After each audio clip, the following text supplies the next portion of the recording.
If the news has felt like too much lately, too long, too loud, too overwhelming, this is your sign to do it differently this new year. I'm Erica Mandy, host of the Newsworthy podcast. Each weekday, I break down the day's top stories in less than 15 minutes, giving you the facts, multiple perspectives, and even some lighter conversation starters, so you're not bogged down by arguing pundits or alarmist clickbait. It's a simple, efficient way to stay informed, feel confident, and move on with your day. Search The Newsworthy wherever you're listening to this podcast and follow or subscribe to The Newsworthy today.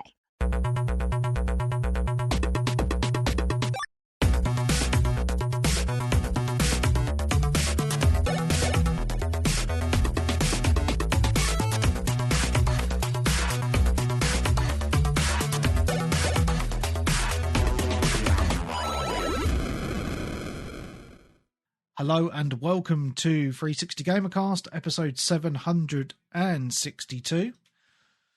For Tuesday, the 27th of January 2026, I'm your host Mark Webb, gamertag Pearson ID, Steam ID, Webby 360G, and joining me today is... It's Graham, or GHAM Ox 14, and...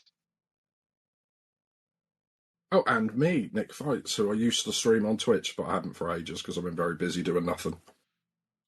Nice. I'm an expert at doing nothing. It's so sweet. Why, hello. If you're listening to this show, you are very lucky. We are finally, at the end of January, going through our top 10, or some of us only have a top 5, of 2025. We like to leave it a bit later because it gives us time to actually play the games that came out last year. As otherwise, it's a little bit of a rush if you do it in December, I find.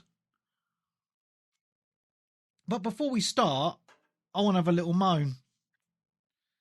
So, about a year ago, I bought a game off one of these CD key selling sites called Instant Gaming. Used it once, about a year ago. Yesterday, I was sitting watching telly, and my watch, I've got a smartwatch, I've had it for years, it vibrates. Oh, thank you, Clarky. It vibrates. Oh, thank you for your £65 purchase on Instant Gaming. Like, what the fuck is this? Like, and at first I was like, what is this website? And then I logged into the website, went upstairs, logged into the website on my computer, and I was like, oh, I bought a game off there about a year ago. And the latest purchase was £65 for FC 2025 coins. Like, what? Yeah. Oh, so it didn't even go on anything good. No, I was like, what the fuck is this? Yeah, so anyway, long story short is I emailed him and said, well, this wasn't me. What the hell is going on? And the thing that perplexed me a little bit was I buy a lot of games online, you know, from CD sites like CD Keys. And every time I make a purchase, because I make sure I have two-factor on and everything on all my accounts. Whenever I make a purchase with PayPal, I have to sign in with a password, and then I get a text message, or I have to use my authenticator, and then I have to pump that code in. I'll get that a lot. So I sent an email to Gamer saying, how the hell has this happened? Because nothing's been authenticated to me, blah, blah, blah, blah. And they come back and they said, we've shut your account down because, you've said this. And then at the bottom of the email, they said, if the code hasn't been used, we will refund you. And I was thinking, what fucking cheeky cunts? No way, I'm not putting up with that. Where was the code sent to? Because it should have been sent to your email unless they've hacked your account. No, so the way what sites work is on the account section on where you've purchased it shows up in there. So if you ever bought a game of CD Keys, if you ever bought a code of CD Keys, you'll know what I mean. Like in your account section, there's a code section of the game you bought. Yeah. So anyway, I was in there, and it'd been opened anyway, from what I could see. So anyway, they were fucking useless. So I went through PayPal and to say fraudulent activity, blah, blah, blah, left it till this morning, had an email from PayPal saying, we've sided with the seller because there's been no fraudulent activity. And I was like, fuck this is taking the piss. So I was pissed off. Anyway, give them their due. I rang PayPal this morning And they answered actually very quick. Within a few minutes, I spoke to this American lady, explained it. She went away for a few minutes, put me on hold, came back and said, "Yeah, we'll refund you." It's like, brilliant. But that instant gaming, I just wanted to warn people, because then I did a little bit of Googling, because I was like, this is a bit shit. And I came across multiple posts of different people in the last few months, exactly the same amount of money, exactly the same thing happening to them. So I think it's the actual website themselves or someone working there. Wow. Yeah. Because on a personal level, I'm very careful with my accounts. I have a separate password for every single account. I use a password generator, because I pay for one of them password managers. Really long passwords, etc. So I was thinking, well, how the fuck have they got into this account to even make this purchase? And so PayPal, so I said to PayPal, how the fuck have they even made this purchase? Because I normally have the two-factor, blah, blah, blah. And they said, they've set up automatic recurring payments through the website. So it syncs into PayPal. So you don't have to pump your codes in anymore. And I was like, that is fucking diabolical. A lot of my websites I use for pre-ordering the games, they don't even have that. Like, some of them don't even save my details. I've got to sign into some shit if I want to do that, so I just don't bother. Yeah. So I have to put everything in separately every time. Yeah. So, just a top tip. So after that, I went onto my PayPal account and I checked all the automatic payment accounts that are on there. There's about fucking 40 or 50 on there. I was like, fucking hell. So I what's the word? I deactivated them all. Because now it's made me a bit wary. So, yeah. Yeah, I'll bet. Yeah. So it's just a bit annoying, to be honest, because the way they made the purchase was they made it from my PayPal, but it comes out of my bank account. So they're going to charge my bank account in a couple of days, but they've already issued the refund, but the money's going to come out of my bank account. And then a few days later, PayPal, it's going to go back into my bank account, which is a little bit annoying. But yeah, could have been worse. It could have been like a couple of $100 or something, but still, it's a little bit frustrating. So just to warn people, if you've got an account with them, fucking close it, because I wouldn't trust them at all. Anyway, on a happier bit of news, it's Game of the Year 2025 show. Hope you're all doing well. Nice to see the people in the Twitch. Hello to Daz, Poz, Dougster, Clarkey, St. Adams, and anyone else who's in there. Awesome. We do Twitch stream live every Sunday at 7:30 p.m. We've started a bit earlier this week because I think this might go on a bit longer. I don't know. We will see. So anyway, shall we get started with our top games of 2025? Now, myself and Nick have a top 10 and some honourable mentions. Graham and Darren have a top 5 because they're not as hardcore as me and Nick. No, I could technically have a top 10, but because I've got 5 honourable mentions, but I don't know whether they're like my top 5 are like the special games, and the other ones are like, they're just there for the sake of it. Right. Okay. Kind of thing. All right. Well, we'll let you decide on that, Darren. While Graham and Nick talk their top games. How's that? That's go for it, Graham. Give us your top 5. I've probably only played 7 games that came out last year anyway. So what I've done is I've done a top 5. So starting in reverse order, at number 5. Yeah. I'm going to pick a game that I played, which I think everybody should pick up if they have VR, because I know it's on MetaQuest as well. A game called Into Black. Now, what this is it's fairly standard. Your ship crashes on a planet. You have to go down and mine raw materials to fix parts of your ship. And it's got your robot companion is the same person who provided the voice for Cogsworth in the Fallout games. Oh, brilliant. He's like the comic relief, if you like. He's your sort of advisor. But basically, you're looking to mine raw materials to produce parts for your ship so you can escape the planet that you've crash landed on. And it sort of plays a bit like Minecraft in space, crossed with something like Deep Rock Galactic, because you do get combat sections as well. Okay. It's a really fun VR game, and it's one of those where once you completed the mission, you can carry on playing and just play it open ended. It has a PvPvE mode, which I haven't played because I don't know whether this is cross-platform. I'm obviously playing on PSVR 2.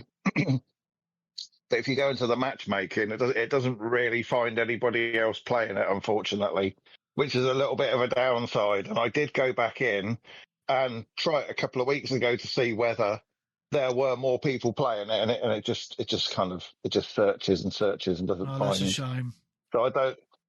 Yeah, I mean, it could be good fun as a multiplayer game as well, because when you're playing it, you sort of feel slightly sort of invincible, because your character can jump really high because you're in low gravity, and you have an assortment of weapons and tools, and it's just really interesting the way it builds.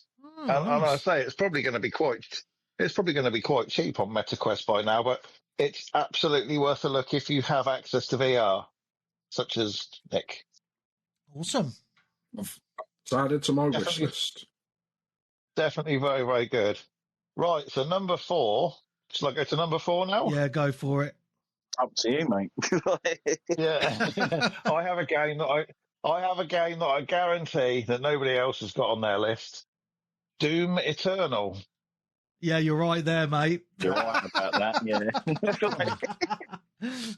Now, it's a good game.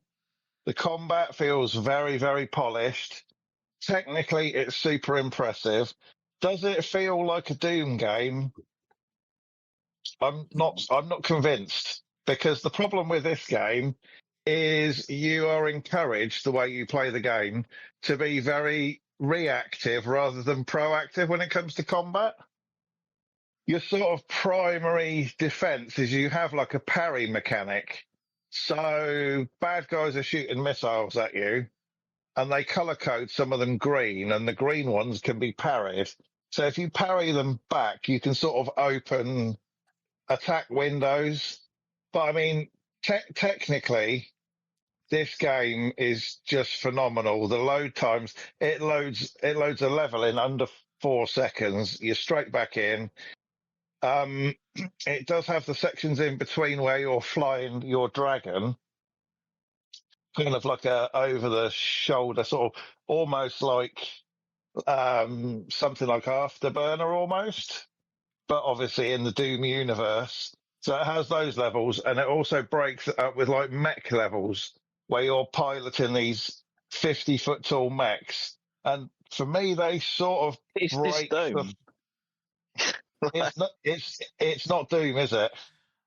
It's not Doom. No, I mean, I played one level, or was it 2? Maybe 1 or 2 levels of it and deleted it. And it just felt it didn't feel like a Doom game at all to me. I didn't like the level design. I didn't like the feel of it, to be honest. It just didn't feel like the games I've known and love. Yeah. I finished the campaign, and I got to the end, and I enjoyed it for what it was. Yeah. Would I say it felt like a Doom game? Probably not. But I just had fun while I was playing it, you know? That's fair enough, mate. You know, it's your top 5. If you had fun, you had fun, yeah. Still take the piss out of you, saying it's shit.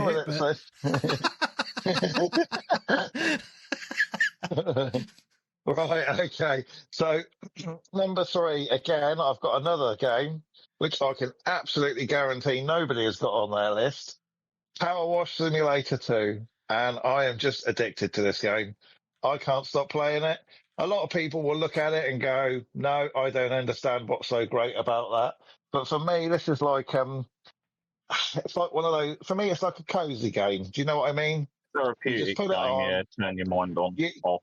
Yeah, you can have a drink on the go. You can have, a pizza on the side, and you take a bite of it, and if you put your controller down, you're not going to get sniped in the back of the head, sort of thing. Do you know what I mean? It is what it is.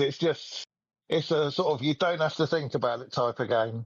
Right, just give me 2 seconds, right? Clarky is in the Twitch chat saying Doom came out in 2024. No, I don't think it did. It came out in May last year. Did it? I'll just Doom Eternal, isn't it? No, what's it called? Yeah. Doom Dark Ages. Dark Dark Ages, Ages. Yeah, let me just. Yeah. Yeah, it did come out 2025. I don't know what he's on about. He's talking shit, isn't he? It probably just Well, it feels was last year, like it because came out. technically we are like, that is last Yeah, year. yeah, I think it's it's last Yeah, we're year. in 2026 now, Clark. Come on, Unfortunately. mate. Come on. Yeah. Did we say the wrong game name? We might have said the wrong game name at some point. I'll have to go back and check. Did mate. I don't know. Might have been me. Oh, maybe. Might have been me then. Sorry, I might have said Eternal by mistake, but I meant Dark Ages. Yeah, I But think anyway, you did actually, Sir Eternal, maybe. That didn't come out in 2024, though. That came out in like 2020. Came out a long time ago. That came out like 2020, I didn't think. it? Yeah. I think you said it just to make sure if people in chat were listening, they were. Congratulations. Oh yeah, and they passed. Well done. Well done, mate. Well done, Clarky. Yeah, at least someone's listening. A game of your choice, and Webby's paying it with these coins. Well, with all these fucking Patreons I'm losing at the minute, I can't fucking afford games for myself, let alone anyone else. Oh, don't know what's going on. Oh no, I've lost loads even this month. I've lost a bunch. I don't know what is going on. No episodes, maybe. Probably because we haven't done any podcasts. Yeah, we're back to normal now. But weird thing about Power Wash Simulator is my dad texted me the other day, right? And trust me, this is going somewhere. He texted me the other day and he said, because he obviously knows I'm a big gamer and that, and he sends me a text. He says, "Oh, have you heard about this game called Power Wash Simulator?" I said, "Yeah." He said, "Oh," because my dad goes to the gym every day and he chats to people, and he was like, "Oh, I was chatting." He said, "Oh, I'm chatting to this old guy in the gym. He's going swimming." He said, "Oh, his daughter's the CEO of this company that made this Power Wash game." I said, "Really? Oh, what a small world." So yeah, how Nice. weird is that? Yeah.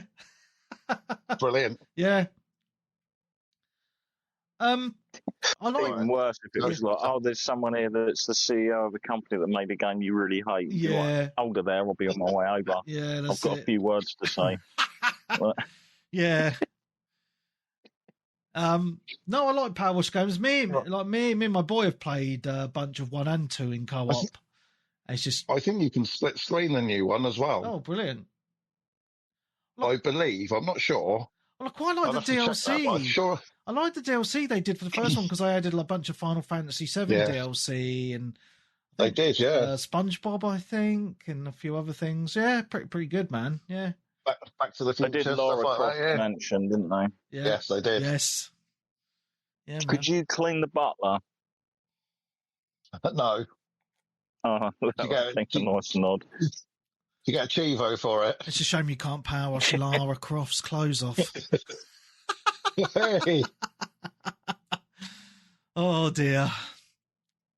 No. Anyway, Yeah. so number two in my top 5. Yeah. I know people are going to have something to say about. Yeah, go on. I picked Sonic Crossroads Racing. Fantastic game. Literally was just talking about this before the podcast. This game is phenomenal. It's really, really pretty. It's kind of technical where it needs to be. It's fun where it needs to be. It's insanely fast. And it's sort of on some of the higher skill levels. If you're not paying attention, this game will kick your ass. Yeah. This game does not pull its punches. If it needs to do something to get in front of you, it will do it. I mean, I just love it. But it's just... I think it's I was just talking about it before we hit record, and I was saying just before then that I really like that they've implemented up to 4-player split screen on the actual, like, on the one telly on the game itself, because it's something you don't see on games these days. And I was saying, like, me and the kids and the wife are having a blast just playing this, and it just brings me back to those old school Mario Kart days on the N64. Absolutely. And like all the levels designs are really good. We've bought all the DLC. We've got the new Pac-Man DLC that just come out a few weeks ago, the SpongeBob DLC, and the what's the other one? Fuck, my brain ain't working now. There's 3 DLCs. Minecraft. That's it. Yeah, and they're all really, really well done. And I like how you do like a lap of the track, and then whoever's in first chooses, a stage from a random track, or just it does the random. And then at the end of a Grand Prix, you do a lap of each level you've done in that Grand Prix, which is really cool. Like the way it transitions. Oh, so good. It's really clever, isn't it? Yeah, it's really good. It's worth looking out for if you were waiting for a sale.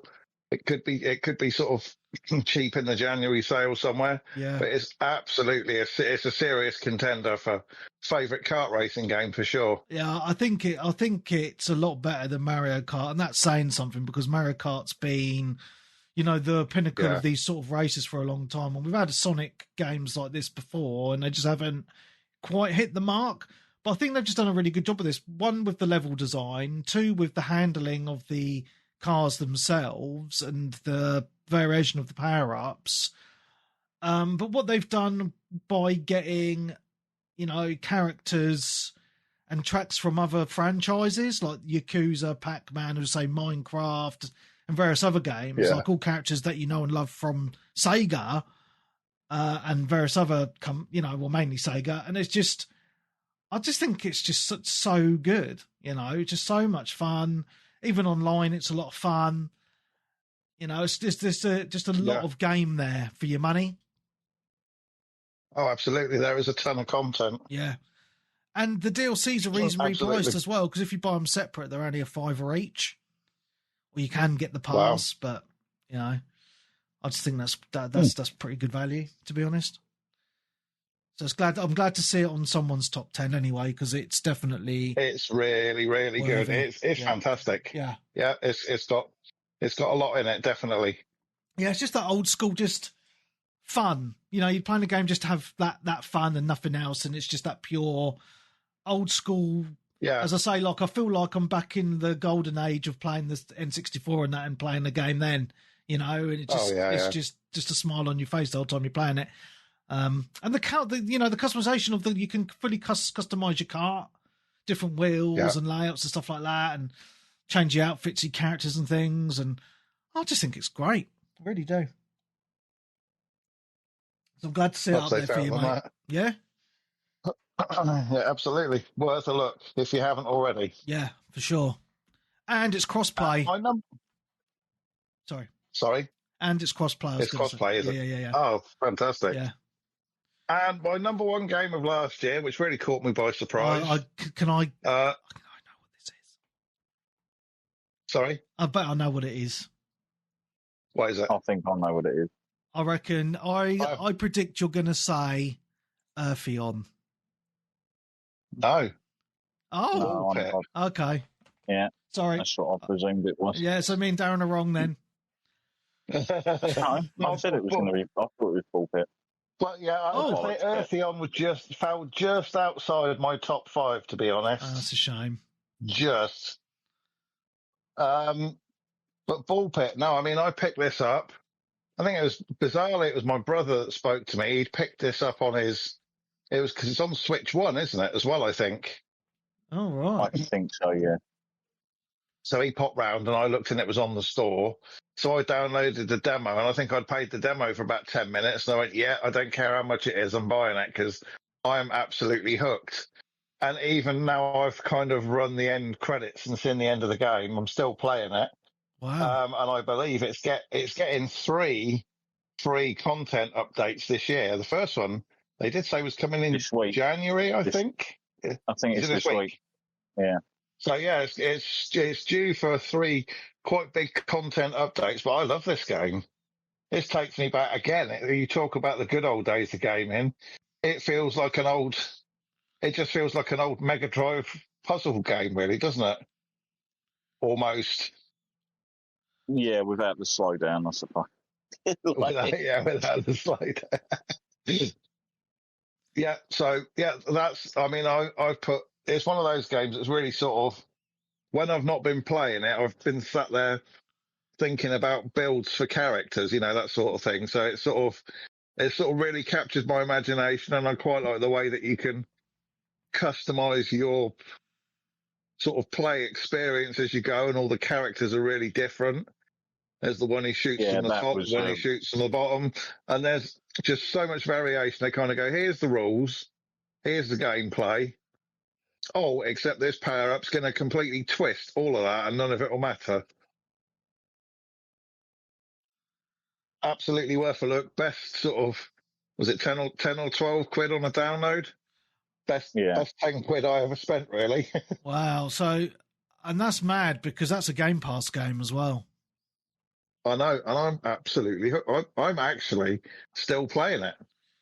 I bet you're playing it right now, aren't you? I'm not actually. I'm actually quite surprised, mate, to be honest. I remember you saying that you enjoyed it on the podcast a few times, but I seriously thought that Eartheon was going to be your number one because of how much you talked about absolutely loving it. So I'm quite surprised. It just got pushed out of my top 5, and I must admit, it was in my top 5 and then out of my top 5 several times. So my honourable mentions are Eartheon. I thought we were doing them at the end. Oh, we're doing that at the end, are we? Yeah. So yeah. it didn't quite make my list, but it's going to be on the honourable mentions. But there you go. Spoiler. Yeah, spoiler alert. That's cool, mate. No, and that's me. Yeah, it was quite a different list, because obviously you look at what the few people have put in the Discord for their top 10s, and they've all been pretty much the same games, and your list has been completely different to all of them. Well, the thing is, I haven't played a lot of games this year, really. No. Yeah, I know, mate. But there you are. Yeah, it's nice to have some variation, mate. It's pretty awesome, mate, to be honest. Yeah. Different. Yeah. Times, yeah. Lovely Over to Nick. Over to Nick for his top 29 or whatever he's fucking got. Not far, which is bad because I think I've spent most of this year slagging off this year, saying it's the worst generation ever, but I've got like 17 games that came out this year I've bought. That's nuts. But it's meant, whereas I think other years I've struggled to get 5. Yeah. But there we go. Number 10, which is going to piss off Webby. Mate, nothing to piss me off. If you enjoy games, I don't care. No, where it is. Battlefield 6. I'm just glad it's on your top 10, mate, to be honest. I like it. I haven't played enough of it. Like I said, I just never. I play weird times, especially for multiplayer. Like I play most of my games between like 3 and 5 p.m. during the day when everyone's at work. And when you come on, I'm either watching like TV with the missus or trying to make babies and things like that. So it's like but making babies don't last more than 2 minutes, mate. I mean, come on, you got loads of gaming time, mate. Is that what I'm doing wrong? Is that why you've got 2 and I've got none? Yeah, that's it, mate. You know, Webby, can you teach me how to be a 2-pump chump? It's easy, mate. It's easy. It's easy. Yeah, it's easy. It's easy when you know how. Oh dear, shocking. But yeah, I've only played it for like a couple of hours. I enjoyed it once I turned the sensitivity down because for some reason, because I got it on console, and for some reason it was just like really sensitive, and I had to like get AI to see how to change it because there's a lot of accessibility settings. And I played a few games. I'm like, yeah, it seems like, you know, how COD used to be, a little bit more tactical than like run and gun shooter, you know, and you can revive people and stuff like that. But yeah, would it be higher if I've played like 200 hours like you've played? Probably, but yeah, I haven't played it enough, so that's why it's 10. No, that's fine, mate. I mean, we might as well talk about it now because you know it's going to be on my list. I'm not going to say where. I've played 152 hours of it since it come out. It's a tough one to place, right? Because on one hand, the campaign is shit, absolutely shit. I've only played. Is there a campaign? Yeah, I only played the first level, and then I was like, I'm not playing this anymore. I'm going straight to multiplayer. And the multiplayer, as you know, I've mentioned a lot of times, it just brings me back to the good old Battlefield days. And I know there is some misgivings where none of the maps are as big as the older Battlefield, like maps from the older titles that we come to expect, but there's a few maps that are quite large anyway.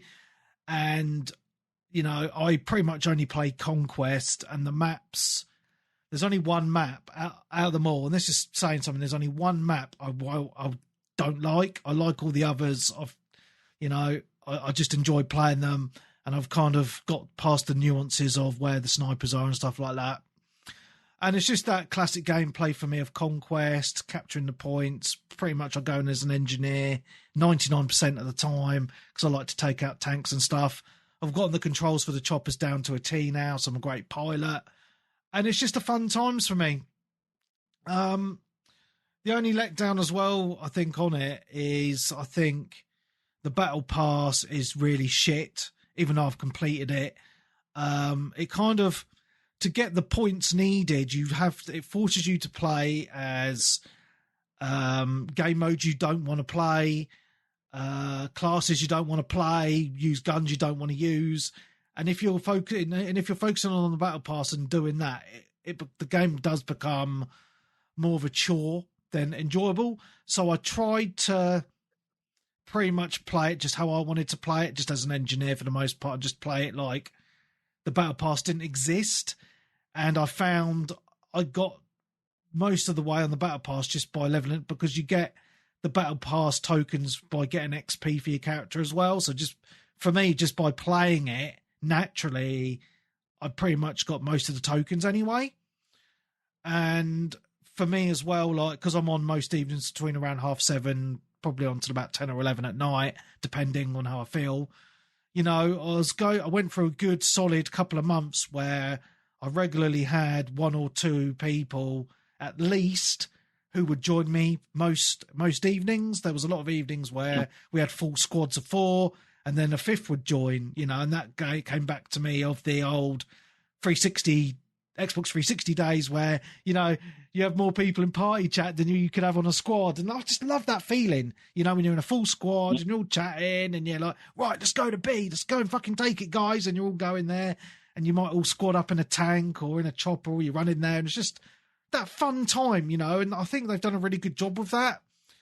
The things, the negativity on it, though, is the destruction's not as great as like Bad Company 2, but the destruction is halfway decent anyway. The graphics are great, the guns feel great, the movement feels great, and I think the maps are actually, I know people moan about it because the maps are quite small, but they're designed very well, in my opinion, and they've got all those classic modes, and there is some new maps coming very soon as well. And one of them is Golmond Railway, which I fucking loved that map back in, I think it was Battlefield 3, I think. I'm not quite sure. Correct me if I'm wrong. So at least they're bringing back a classic map, and there's a new map coming as well. So they're keeping on top of the game, keeping it going. I'm just kind of like gonna be ignoring now, Nick, the battle pass stuff, because I got the battle pass with the version of the game I bought, because I bought the Super Uber edition, but I won't be buying the battle pass going forward because I just want to play the game for the fun. And to be honest, because they're staying away from the silly skins like what COD has, like there's nothing in the battle pass that I've even used, so it's just pointless. I just play the game for the fun. I'm still playing it now. I was playing it this week, even though I finished the battle pass, because I just wanted to have some fun on a game of Conquest. So, yeah, it's a great game, and as I say, I'm just glad it's in your list, mate. I'm off for a few days this week, like Thursday, Friday, so maybe we can get some late night gaming. Oh, that would be nice. And you could tell me how to shoot people, because I'm very bad at this game. All right, we'll see what we can do. Right, so yeah, number 9. I think I talked about this on the last pod, which is a VR game. It's a Dark Trip VR. And it's in there because I played it, but only the first 2 episodes of the early access game came out last year, and the rest of it's out this year. But I think that qualifies if it starts last year, if the first 2 episodes came out. Yeah. And basically this is, it's between this and Aliens, yeah. Like it was my VR game of the year, and this one won basically because it's just a lot more easy to play and more clever, and like the shooter games, whilst fun, I can only manage like 20 minutes, half an hour before I sort of get like a bit, I don't know if the word is like dizzy or, a bit motion sick, not full on motion sickness, but because this one's a lot slower, it's like a lot easier to play, and you know, you could pick up and you can put it down, and then it's just like puzzle rooms and stuff like that. So yeah, that's probably my favourite VR game that came out last year. My favourite VR game I've played so far is Resi 4, but that came out like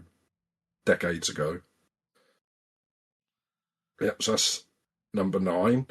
And number 8, which also could be a bit of a cheat, because I'm not sure which version this is, but it did come out in January 2025, is Virtua Fighter 5 Revo on PC and everything. Because I'm not sure how many of these...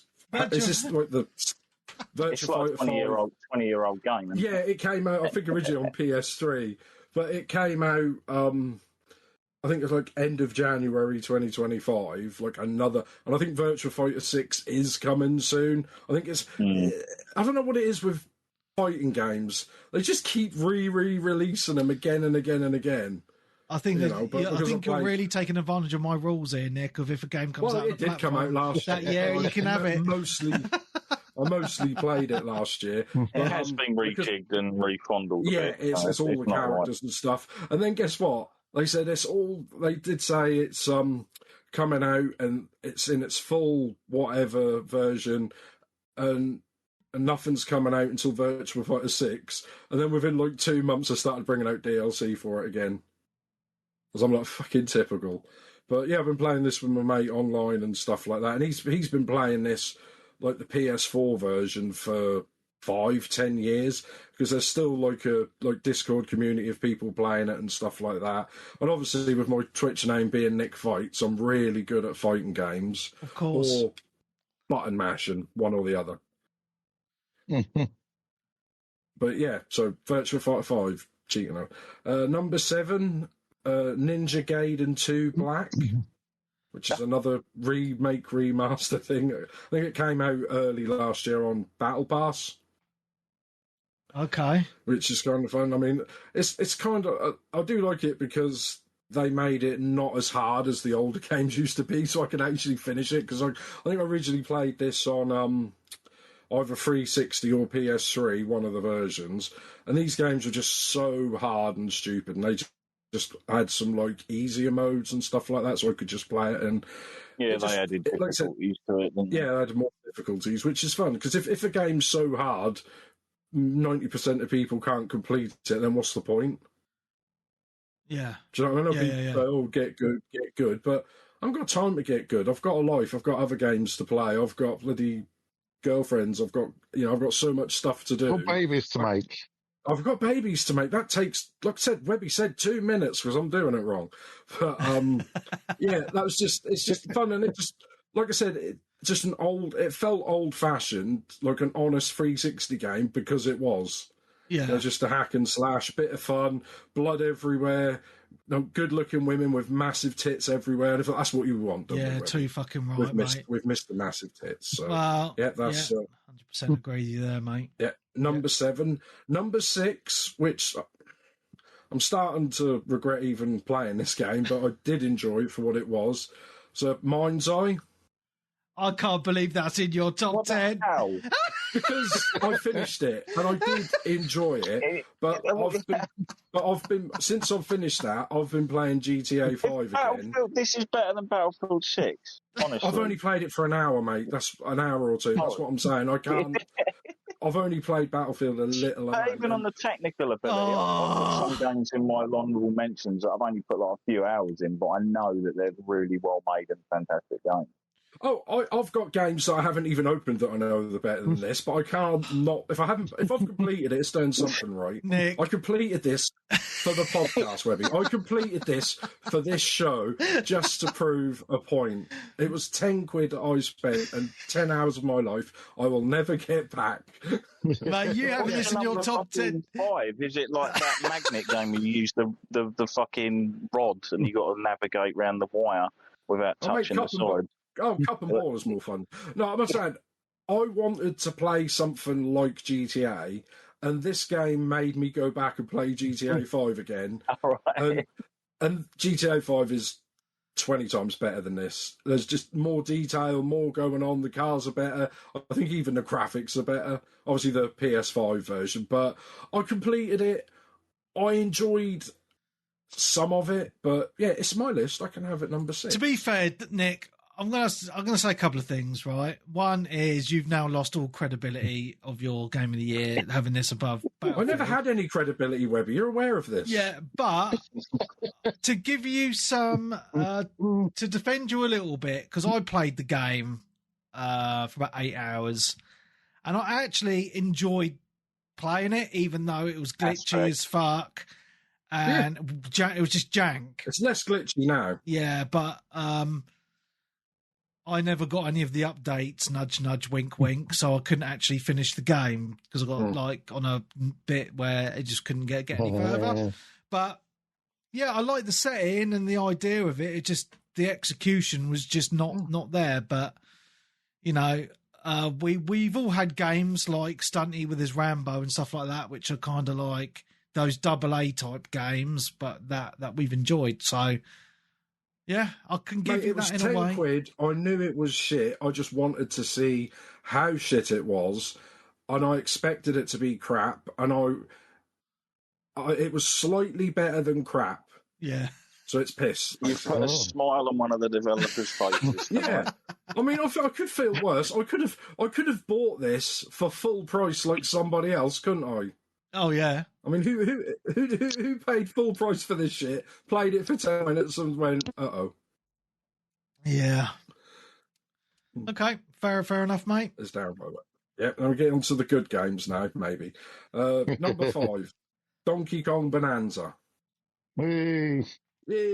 Like I said, this was a bit of a slog game. So I started playing it in between like other games and stuff like that because, like, which I always forget with Nintendo most of the time, the gameplay is the game. There's not much story to it, if you see what I mean. So actually completing the levels, it's like I said, it's still very old. And I did enjoy it, but I don't know, there's just some other games I thought were better. I mean, did you ever finish this, Darren? I haven't finished it, no. I'm still going through it. It is in my list. Yeah. But it's decent, the music's good. Like I say, the graphics and the gameplay is fun. It did intrigue me, like I said when I finished it, that spoilers for it, the ending that you come out at New Donk City, which is Mario Odyssey, the same level as that. So I don't know if that's just a little Easter egg and that's that, or they're going to start doing some kind of multiverse with Nintendo games. I don't know. I think they haven't said anything. I'm probably giving Nintendo just a nod. Yeah, I would assume it's a nod. I just like the idea that some of these games, you know, if they make another Mario game, like, and they sort of link them up slightly, which would be fun, or are they just going to link them all up and then release another Smash Bros? Probably that, but yeah, it's a decent game, which I got from I imagine she'll end up in Mario Kart next as a DLC racer or something. I think she's already in it, mate. Oh, I can't remember. Yeah, because she was in Mario Odyssey as an older woman, Pauline. She was the older woman, singing woman. Yeah, I don't know. Younger. I can't remember if she's in Mario Kart yet. As the kid, rather than... I don't know, man. I can't think if she's in it or not. I think she is, but... Anyway, you keep going. Number 4, another Nintendo game, Mario Kart World. I said I've just been playing this multiplayer. You fucking what? You can't be fucking having this above Sonic, mate. I mean, come on. This is the old school days now, isn't it? Sega versus Nintendo. Come on. Well, I'm a Sega kid, but not with. I haven't played the newest Sonic game, mate. So that's why it beats it by. I haven't played it, mate. I've played the first one on 360, the Sonic game. Really enjoyed it. And last year I bought whichever, because this one out last year was the third Sonic kart game. I still haven't played the second kart game yet. That's how far behind I am. But whereas, like I said, played loads of Mario Kart. It's not a big as jump as we was hoping, but it's fun. It looks a lot better than the Switch 1 version on the big screen TV. And we play loads of Mario Kart and strip Mario Kart, so I can't really say much more than that. But it's the open world stuff's bit disappointing. I've heard they've added a lot of stuff to it to make it a bit more, it was more of a gimmick when it first came out, so I haven't done a lot of the open world stuff. But yeah, it's just a good Mario Kart game. So, I mean, it probably shouldn't have been 70, 80 quid, but what can you do? Nintendo tax, mate. Yeah, pretty much. And we're getting to the good stuff here now. Number 3, Claire Obscure Expedition 33. Oh, glad it's on your list, mate. Only 3. I figured it would be. Yeah, but not that high, is it? But this game, it could have been first for just how the love-hate relationship I had with it, how I loved the game, then I loved the music and the graphics, and then it pissed me off for a week, so I uninstalled it, and then I reinstalled it. I must have uninstalled and reinstalled this like 4 times in the amount I was finishing it. And obviously because I didn't read one box of text in the first hour of the game. I forgot to equip anything, so I made the game so much harder for myself. That's why I got right near the end and couldn't beat the game. Are you a cutscene skipper as well? No, it's just the text. To be honest, mate, I don't know what it's just me being, I played all the games. I don't need to read the tutorials. I'm a professional gamer. I'm on a podcast. I'm on Twitch. Hang on, let me just Google how I do this again. And that's how I play games now. But it's just a weird way of how they did it. You could tell when you read, and a lot of other people I know through Twitch, who played it, did the same sort of things as me, and I had to keep going online. That's the only, if you call it a negative, I think you did as well, Webby, have to go online for a bit of a walk, for a bit of a guide, just to, where do I go? How do I do this bit? And you're like, oh, righto, got it. And that's what annoyed me, because I don't like doing that. Well, to be honest, I use a walkthrough for pretty much every RPG I play just to make sure I'm mopping up side quests and. So you give me shit stuff anyway. Because however, I'm annoyed it hasn't got a map that you've got to walk through. Hang on a minute. However, I'm not the one who got lost walking through the levels, mate. Fucking everyone got lost. I've seen loads of people get lost, mate. I think it was such a well-designed game, but I understand your frustrations. However, I love the idea. I think it was almost brilliant. Some of it's your own fault for not reading the text, because that's the whole point of an RPG is to read the fucking story in the chat. Well, no, why tell me something I can do in the first hour, but I don't get enough experience points to do that for another 5 or 6 hours? They should have told me later. You need But then we criticise games that keep the tutorial going for ages as well, don't we? So we can't win. No, if it had a map, it would be number 1. Yeah, I think it did need a mini map for the more mini maps, yellow paint, yellow dots, waypoints. Everything. I've even heard someone in a podcast I know on Kev on Mature Gamer. He just wants, he plays games, some of the Persona games, and what was it, Metaphor Fantasio, where you could just press auto battle and it just automatically does the battles for you. Yeah, but people moan about that, right? But I remember Final Fantasy VII on the PS1. You could press the R1 and L1 together, and it would bring like a little finger above Cloud's head, and little red triangles for the for where to go, like for the ladders you could climb and stuff. So that those helpful hints have been in games for even then. If you think, years. Where do I go? Yeah, it's nice. It's like anything. IGN, a lot of Kotaku and that complained about this like 4 or 5 years ago. Like the yellow paint and too much hand holding, and I think it's like the pendulum effect. They've just gone slightly too far the other way in some games, and eventually we'll come back to the sweet spot again. But I mean, I really liked Claire Obscure, mate. Obviously, it's going to be in my top 10. Yeah. Another great win for Game Pass. I know I've been slating it recently, but it was really good to have this on the service to play, and it just.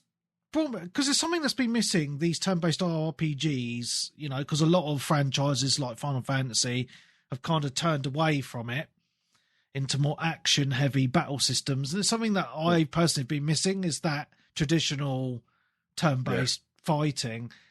But with a game where has a really great story, the chapters are set up really well, and again with the story, had a lot of surprises. Like there was the end of, I think it was chapter 2. I was like, what the fuck just happened? Oh my God, I can't believe they just did that. Where are we going from here? Yeah. And but the way they designed the map itself it reminded me of an old Final Fantasy, because it was kind of like, you know, you're like a big person on this smallish, like, you know, the way they scale it, you can see yourself and you're running around this overworld map, and then you got to go to the next area. I miss those type of games like Final Fantasy 6, 7, 8, you know, all of that, and the battle system that just gave me all those memories again. And I think they designed it really well, and I think it had a really good story behind it. The developers were huge fans of the old Final Fantasy games, so that's where they took a lot of their inspiration. No, you can see that 100%. And yeah, I just hope the same as you, Webby, that a lot of other devs look at this and thought, people do like these games. Let's give them these games. Don't just give them the same games we've been trying to force down their throats for years. Well, the issue with it is the reason, as far as I think that Final Fantasy has tried to go a more action route and everything, is they're trying to appeal to more people.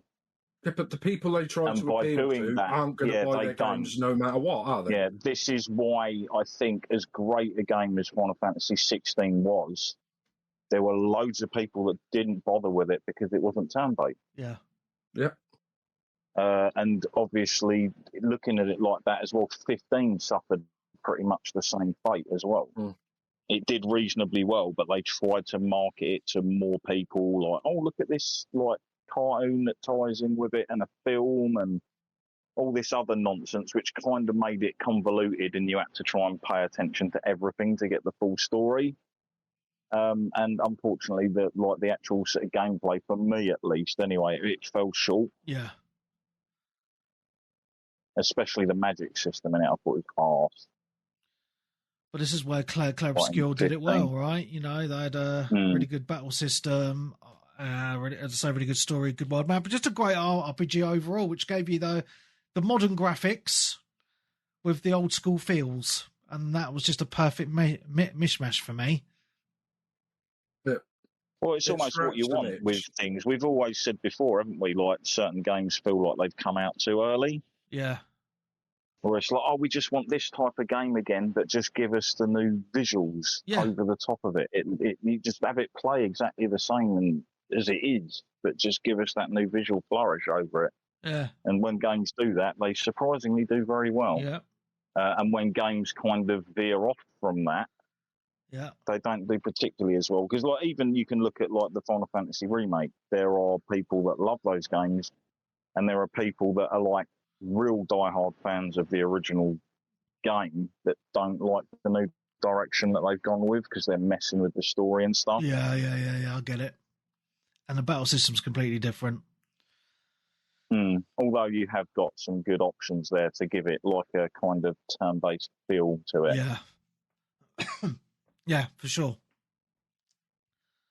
But no, I think, Nick, I'm glad Claire Obscure's on your list. I think it's a worthy game to be on anyone's list. It's, I mean, for me personally, it was a great experience. Yep, so number 2, and this might annoy you, but I don't care, because I enjoyed it better than that, even though it had some issues. Atomfall. What? The fuck? Ooh. What? Yeah. What? Yeah. Atom balls. I like Atomfall. I liked it. I completed it. I enjoyed it. Like, my second favourite. Yeah. It came out March last year. Oh, did it? Yeah, another Game Pass game. Yeah, I remember playing it and thinking it was jank, but mate, it's your list. It was. This was itching the where is my new Fallout Oblivion, but with game. None of the fun of Fallout in it. No, because it's not really a Fallout game. No, it's not really a Fallout or a Skyrim. With it. I was hoping for the like go out, explore, loot everything, enjoy doing stuff, and then partway through the game you're like, oh, so there's no point looting anything apart from these vials that increase my abilities. Everything else is just pointless. Yeah, but similar to Claire Obscure, I wanted to play this type of open world game, even though it wasn't really an open world game. And it's very similar to, like, you know, Jack of all trades, master of none. but it looked nice. It was like the British setting and the voice acting and stuff like that, and all the different endings, which it didn't really matter which ending you got. I just got one. I think I got the same one as you, Webby, and then I just watched the rest on YouTube. Yeah. I wasn't going to play for the game, but, you know, I wanted it. You know, I think I had anticipation, like seeing the trailers, and thought, oh, it's going to be like Fallout, but, you know, set in Britain. This is going to be awesome. And even though like the guns were okay, they didn't do much damage, so I just ended up smashing everyone in the face with a cricket bat. So that always seems fun. But yeah, I enjoyed this, you know, start to finish. You know, that's what I'm saying. A lot of these games, I enjoyed them, even though I know they weren't brilliant. I don't think there was many brilliant games this year. Well, but just some good games. And I think that's what, you know, I think the world would be a boring place if everyone enjoyed the same thing, right? And everyone finds enjoyment in the strangest of ways sometimes, maybe. The strangest of places. It says, I have seen this appear on quite a few other people's lists, not from obviously but like other sort of things have talked about it. Just a few, if they'd have tweaked this a bit, this could have been an awesome game. This reminds me, not obviously it's a different game, this reminds me of Assassin's Creed 1 before Assassin's Creed 2. You could see they've got something, and the next game... And then they fuck it up in the sequel. Yeah, the next game, Atomfall 2, will either be one of the best games ever made, like Assassin's Creed 2, and everyone's going to love it, or it's just going to go off. No, I'm just saying, it's either going to be that, or it's going to be... Yeah, you said everyone's going to love it. Well, it's the worst Assassin's Creed, in my opinion, but there we go. What the fuck? What, the best Assassin's Creed 2. I fucking hate it. I thought that game was shite. Flag motherfuckers, are you? No, I like the original game. The reason I hated the second game is because it took almost every single fucking aspect that I liked about the first game and just chucked it out the window. You can't plan shit. You can't, like, plan your assassinations out. It's just literally go there, push the button, run away. Go there, push the... It's like a fucking scripted event simulator. That's all that game is. It's a scripted event simulator. No. If you look at the ways you take out all the assassinations in the game, it is move to this position, observe, push the button, run off. There's no planning or anything. Like, you can't take out people the way you wanted to do it.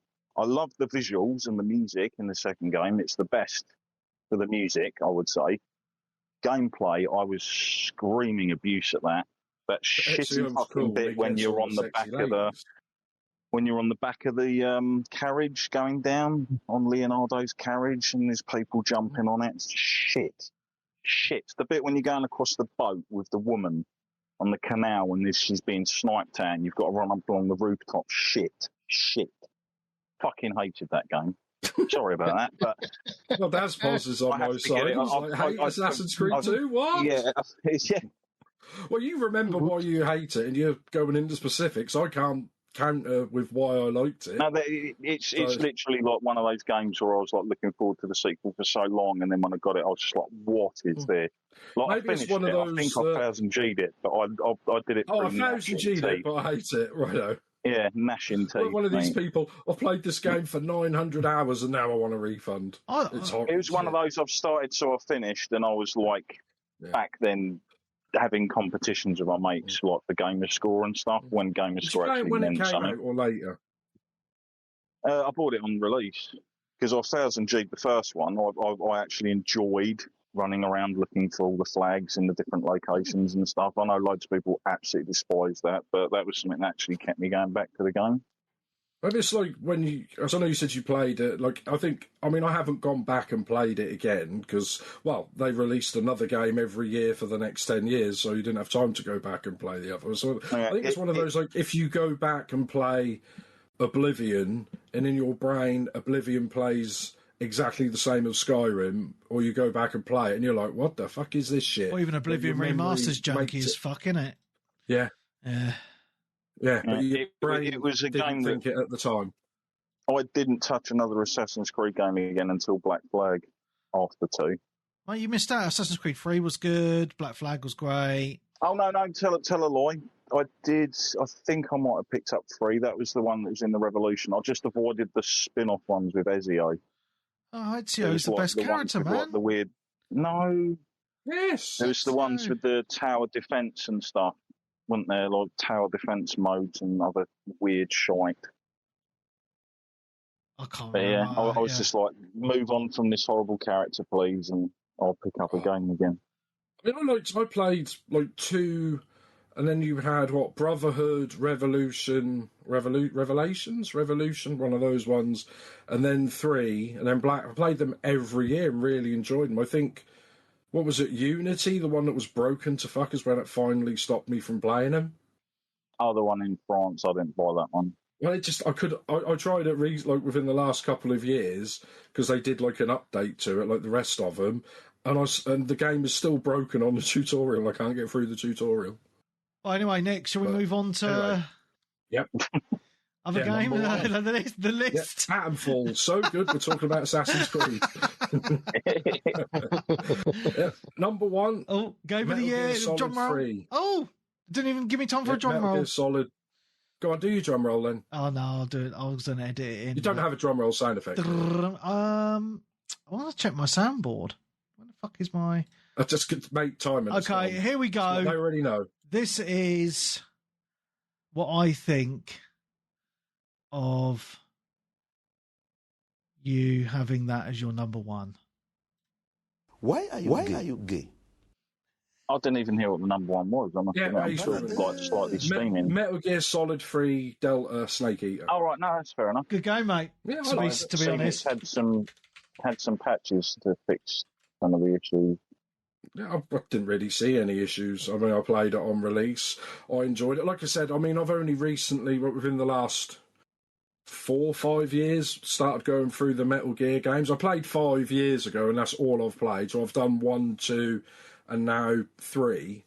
And, a couple of... You could feel, even though they've updated all the graphics, they'd left a lot of how it plays back in, like, the PS2 mid-2000s era, because I think they couldn't... if they'd have changed too much, it wouldn't have felt like the same game. But, like I said, I've got nostalgia, but with new graphics as well, because sometimes I go back, because I play a lot of older retro games, and I'm like, oh yeah, I remember I wanted to play that, or I loved that game back then, and then you fire up the Dreamcast or the Saturn or whatever, and then you start playing it on modern TVs with, HD 4K TVs, when we used to have like 240p CRTs, and you think, oh, it looks horrible, and in your brain, it looked better than that because it was brilliant at the time. But this one, like I said, they just made it look as good as a modern game, and it played well. Like loads, the story, sexy ladies. We all love sexy ladies, and for some reason, where she just turned up, she just started stripping off every time. I thought, oh, I could get used to this. Fantastic, mate. Just because we've just had so much of the opposite of that for years, haven't we? Yeah. Yeah, and this is the one where I've literally had, like, similar to Graham, it's just, I've had the most fun playing this, all the different ways. Even when I'm playing the game and I was streaming it, and then I shot the dog, and then girlfriend comes and tells me off because I've shot and killed the dog. I'm like, it's a computer game dog, why do I get hit? And it was going to eat me. She said, that's animal cruelty.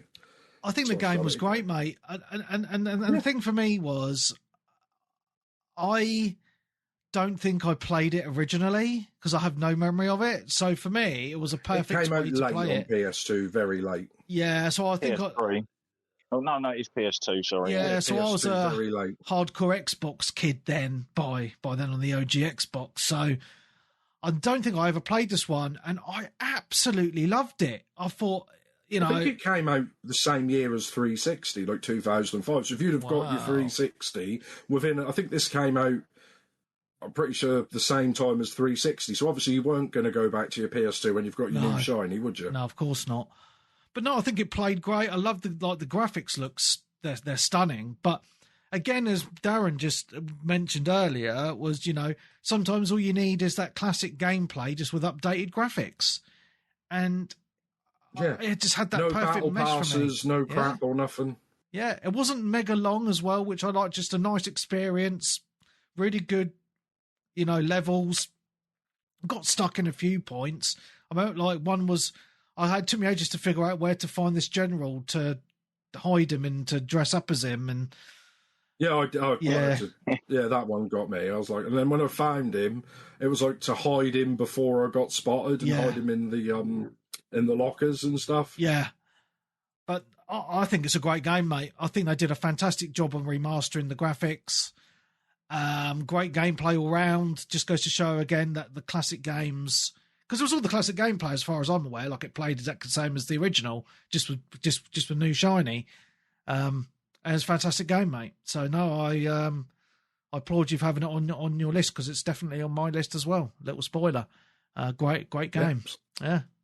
Number 1 official game of the year. Boom. Nice. Right. How did you get on with did you try the Ape Escape mode and stuff, or did you play it on Xbox? That was on Xbox, so that was Bomberman, I think. I know I didn't play any of that stuff, mate, to be honest.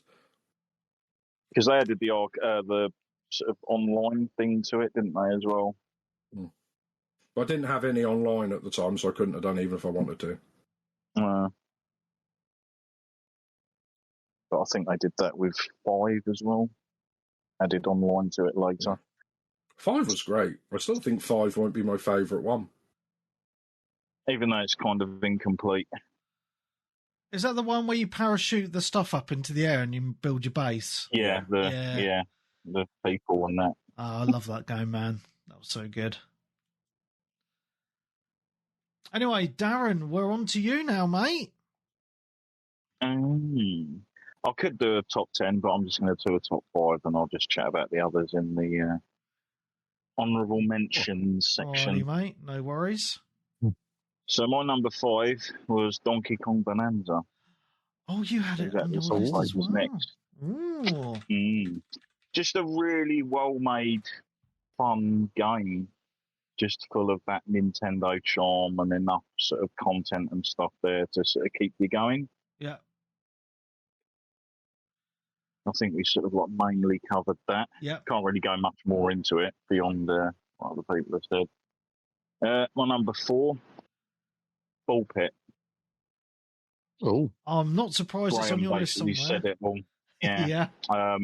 Just such an addictive, fun game that there were times when I had to tell myself to not put it on after a certain time of night, because before I'd realise it would be like an hour past when I wanted to get out of bed. Because it's definitely got that just one more game go flavour to it.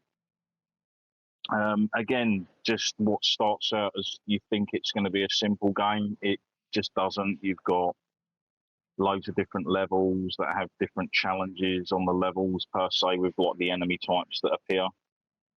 So you're not just fighting the same sort of enemy types that are coming down the screen. Some of them are really annoying. They'll like duck underground, pop back up, steal your balls.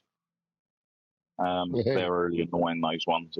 Angels. It just looks like every one of those like adverts for shitty games when you're in apps and stuff. It just looks like that. It doesn't make it look fantastic. Yeah, that's another thing to its charm, I think. Yeah. I think just saying, because I've seen so many of those types of games. Anytime I see something like this, I'm just thinking, nope, I just can't be bothered. Yeah. But then, like, obviously, not only that, it's when you get your characters and you notice that they all play slightly different, and then you start unlocking the later characters and they play, like, unbelievably different. Like, the fact that there's a guy that is turn-based, which is just bizarre in a game like that to have a turn-based character. Crazy. And yeah, we're getting... It's got really good music to it as well, I'll say. Like, because it knows it's a game where you're going to be playing it over and over and over a bit, and certain music, you don't want annoying music stuck in your head. Yeah. But yeah, the base building bit was fun and enjoyable. I still find myself sticking it on every now and again to level up some of the buildings, because although some of them use materials, there's a few of them that use gold, and that's really annoying because it's like the hardest actual thing to get hold of, unless you've got like 6 or 7 mines or something in your town, which I don't have. I think I've got like 2 at the most.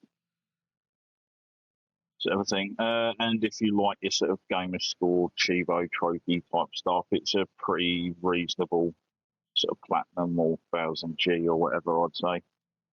It's going to be interesting to know if they're adding any more trophies to it with the new characters and DLC that comes with it. But yeah, can't recommend that enough if it's on sale or whatnot. My number 3 hasn't been mentioned yet. Ooh. But it was a fantastic game that I was looking forward to. And when it came out, it was better than what I thought it was going to be. And I imagine this is on your list, Webby. Maybe. Hell is Us. Yes. Can confirm it is on my list somewhere. It's on there somewhere. Yeah. Yeah. Just again, this is like another one of those AA studio games, isn't it? It wasn't like a full price title or anything, although it definitely had the visuals of like a top title. Yeah. Like it didn't seem to scrimp on anything like that. I'd say maybe if you can poke one thing at it that wasn't quite as great, it would be the music. Like the music was decent, but it's not that memorable to me. Yeah, that and the It had some weird haunting sort of stuff to it, didn't it? Like the soundtrack's very haunting and weird and ominous, which it's supposed to be because the whole game is very unsettling. This is probably one of the most unsettling games I've played. Yeah, and I'd say the other negative, Darren, is there's not a lot of variation in the enemies either, is there? No, but I'm not too bothered because sometimes you'll get those type of games where you get like, oh, this is a fun enemy to fight. I like fighting this enemy. This enemy's really fun. This enemy's really fun. New enemy comes along and you'd rather drag your bollocks across like broken glass. Okay. I still remember one of the stupidest enemies that I've ever come across in a game. Back in the day, what was that game that was by the developers of? Oh God, it might have even been the Borderlands people. Bulletstorm, I think it was called. Oh yeah, I remember Bulletstorm. Yeah. And the whole game was like you run around, you rack up all these multipliers, and you're supposed to be going for headshots all the time because it gives you the best score.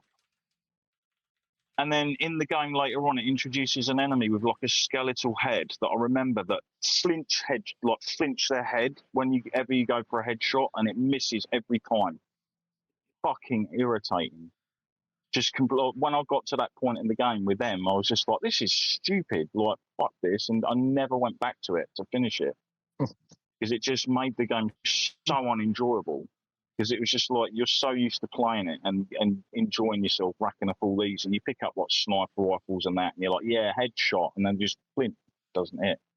Thankfully, there was no enemy like that in this. No. Like I suppose the biggest variation is when you get like the weird versions that have kind of swallowed the aura that you have to basically hit, and then it comes out of them. Yeah. And then you have to take that out to make them vulnerable to hit. But yeah, I thought the combat. Loads of people were thinking, oh, it's like a Souls-like and stuff. And it's not really at all. No. It's more sort of just like I suppose it's almost basic, the combat, but there is like a skill to it. Yeah, because you can send your drone out to distract the enemies, is one of the things, that I like to do. Yeah, and you've got the pulsing as well after you kill an enemy, so you can get some health back if you've taken some damage. And I think stamina as well, you can get back. Yeah. And you've got the different emotions as well, haven't you? Because your weapons you can infuse with different emotions, anger, fear, and all that kind of sorrow, etc. And all the weapons play reasonably different. But it was the story and the world that kind of pulled me in. Yeah, same, 100%. Like as horrific and terrible as everything that's going on was, it was super interesting. Yeah. Yeah, for sure. And the characters were really well done. Sort of like quite human in ways as well, in like how fallible they are and stuff, like the mistakes people make and people signing up for stuff they don't necessarily really know what they're signing up for. Yeah. Etc. Yeah, and it pulls no punches. With what people can do to each other. It's like people getting tortured and stuff like that. War. Yeah, raped, everything. Yeah. Like it's all there. Yeah, sort of a thing. whether or not this was actually inspired by some of the stuff that was kind of going on in like the parts of Europe at the time that this was being made, I don't know, but it wouldn't sort of surprise me. And it's done in a very weird way as well. You're kind of being interviewed by, it's almost like X-Files-y. Yeah, I know, yeah. By this weird guy who, is he human, is he not? Doesn't look it. No. Kind of thing. And you're basically being interrogated under truth serum to basically tell him the story of how, because you're originally just basically looking for your parents. Yeah. That's basically the start of the game. It's just like, look for your parents, off you go, that's it. Yeah, because it's set in this game's famous for having no direction, no markers to show you where you've got to go. It's all down to your discovery and you working out everything. Yeah, because I quite like the premise of the game because it's set in a war-torn country that's cut off from the rest of the world. So your character has to sneak into the country because people that are in the country can't get out and no one external can get in. And I just kind of liked that story. And as you say, like the exploration was kind of key for me as well because there is no direction. But it's one of them games that Nick would hate because you actually have to read the conversations to know where to go. And it tells you like very early on in the game, it gives you an example where you find this person in the basement of this house who's kind of a merchant and they're like, follow the... was it the chimes or the lights? Wind chimes. The wind chimes. Follow the wind chimes to get... Put them up for my kids to help them to get home and stuff like that. Yeah, so then you go out in the woods and it's kind of a maze, but you're following the wind chimes and you kind of get where you're going to. But if you go off the beaten path, you could find some secrets, though, which I quite like. I like to read. I read books. Well, you need to read your games more, mate.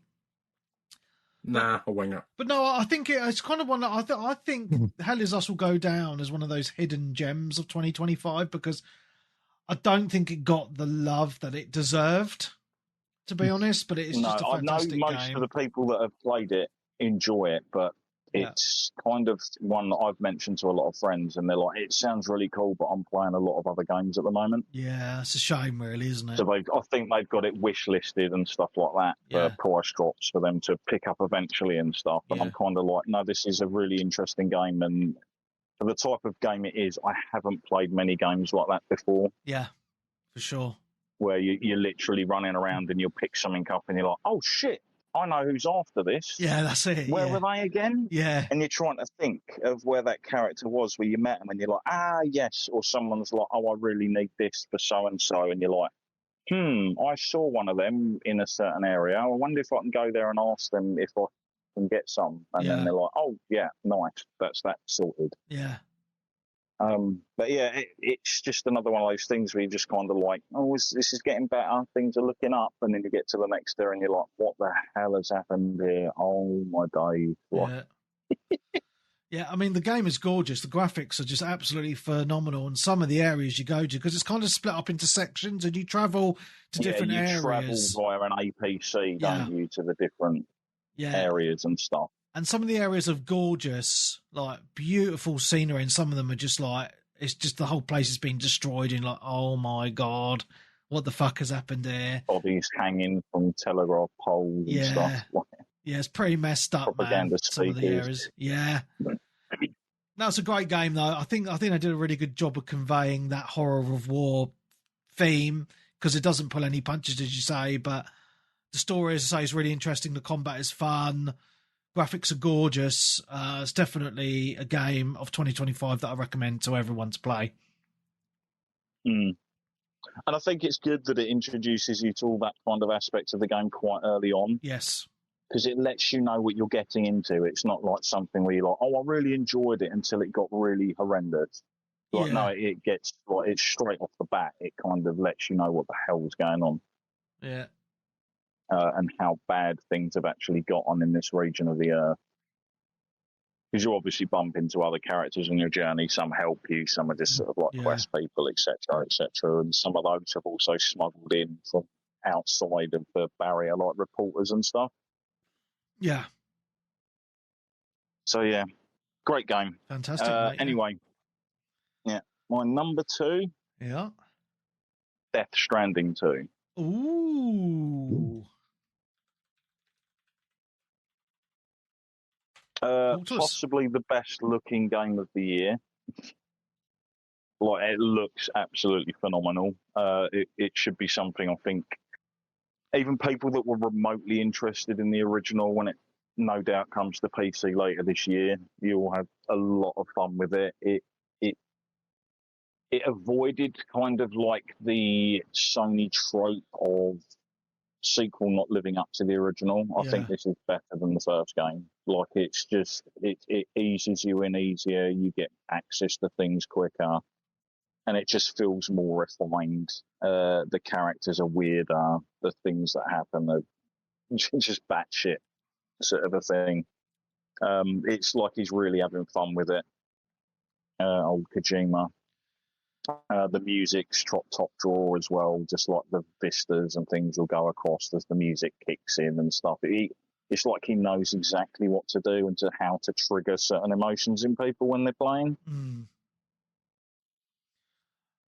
Just like a really, really well put together game. It's just a shame about another game that came out this year that kind of just wasn't really going to get caught up to. Just a quick question, mate, from Dazpoz in the chat. He says, can you play Death Stranding 2 without playing the first one?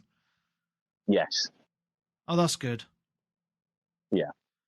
I mean, I believe if you're worried about it, just the first one's available on basically everything but Switch, as far as I'm aware. It's on PS Plus as well, I think. There must be on YouTube there must be just even like a catch up of the storyline, right, of what's going on. Like, in fact, it'd probably be good to see if you can find like a combination of all the cutscenes from the first game to watch, because they're really well done in that as well. They are, yeah. But yeah, you can jump full bore into this one and kind of get a rough idea of what's going on. You'll get little hints here and there and references that go back to the original game. But yeah, I think this was fully designed to appeal to a slightly wider audience, which I believe it probably did, and obviously ease in people that didn't bother with the first game as well. A lot more environments and things like that. More things to do, and the way the interactivity with the other players and stuff is done a lot better in this one, it seems, as well. Like, you can see the paths that other players have walked because the ground gets sort of like slowly worn away on the like popular travel routes and stuff, but you can still go off and sort of go round another route if you think, well, that area over there is quite rocky and stuff, because it's still technically UPS simulator or FedEx sim or whatever people sort of call it, but there's way more to it than that. Oh, okay.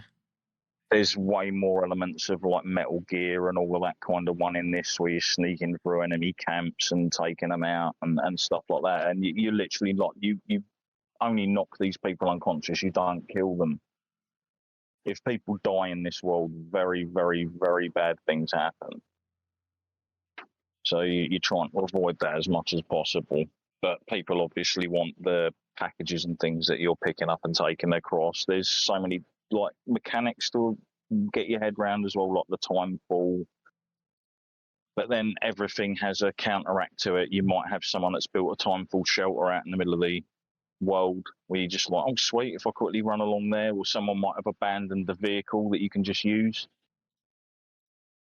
and if it's running low, just look to see on the map if anyone's put a charging station in, and you just drive up to that and recharge it, and then like when you're done with it, you can leave it for another player.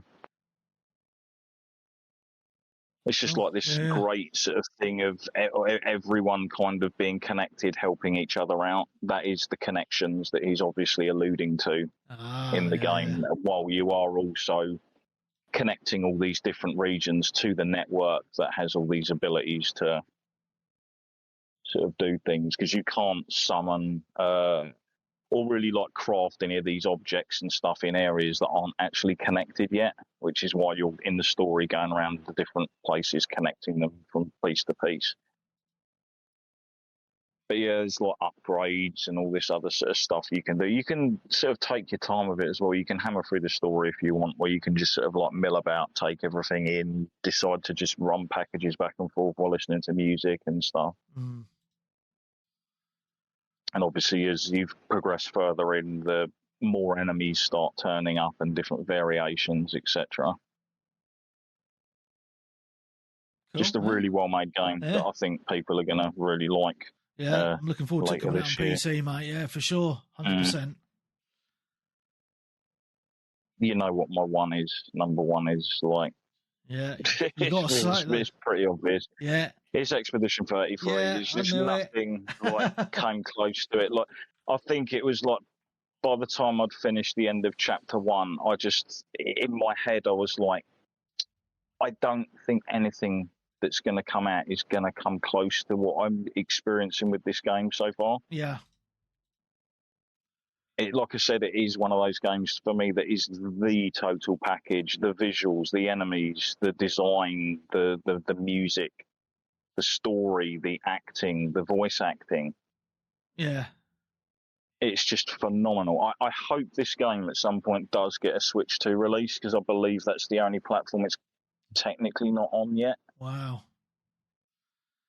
And it would be nice for it to, because I'd possibly get it on there again, albeit if it's not a game key card or whatever, but with the option to have that sort of like to take it on the move and whatnot. Because I think this is a game that will be remembered for years to come because of how well it was executed, and with such a small team of people. And it was revealed that it was like made for, was it under 10 or 30 million? It was somewhere around there, wasn't it? I don't know, mate. I can't remember.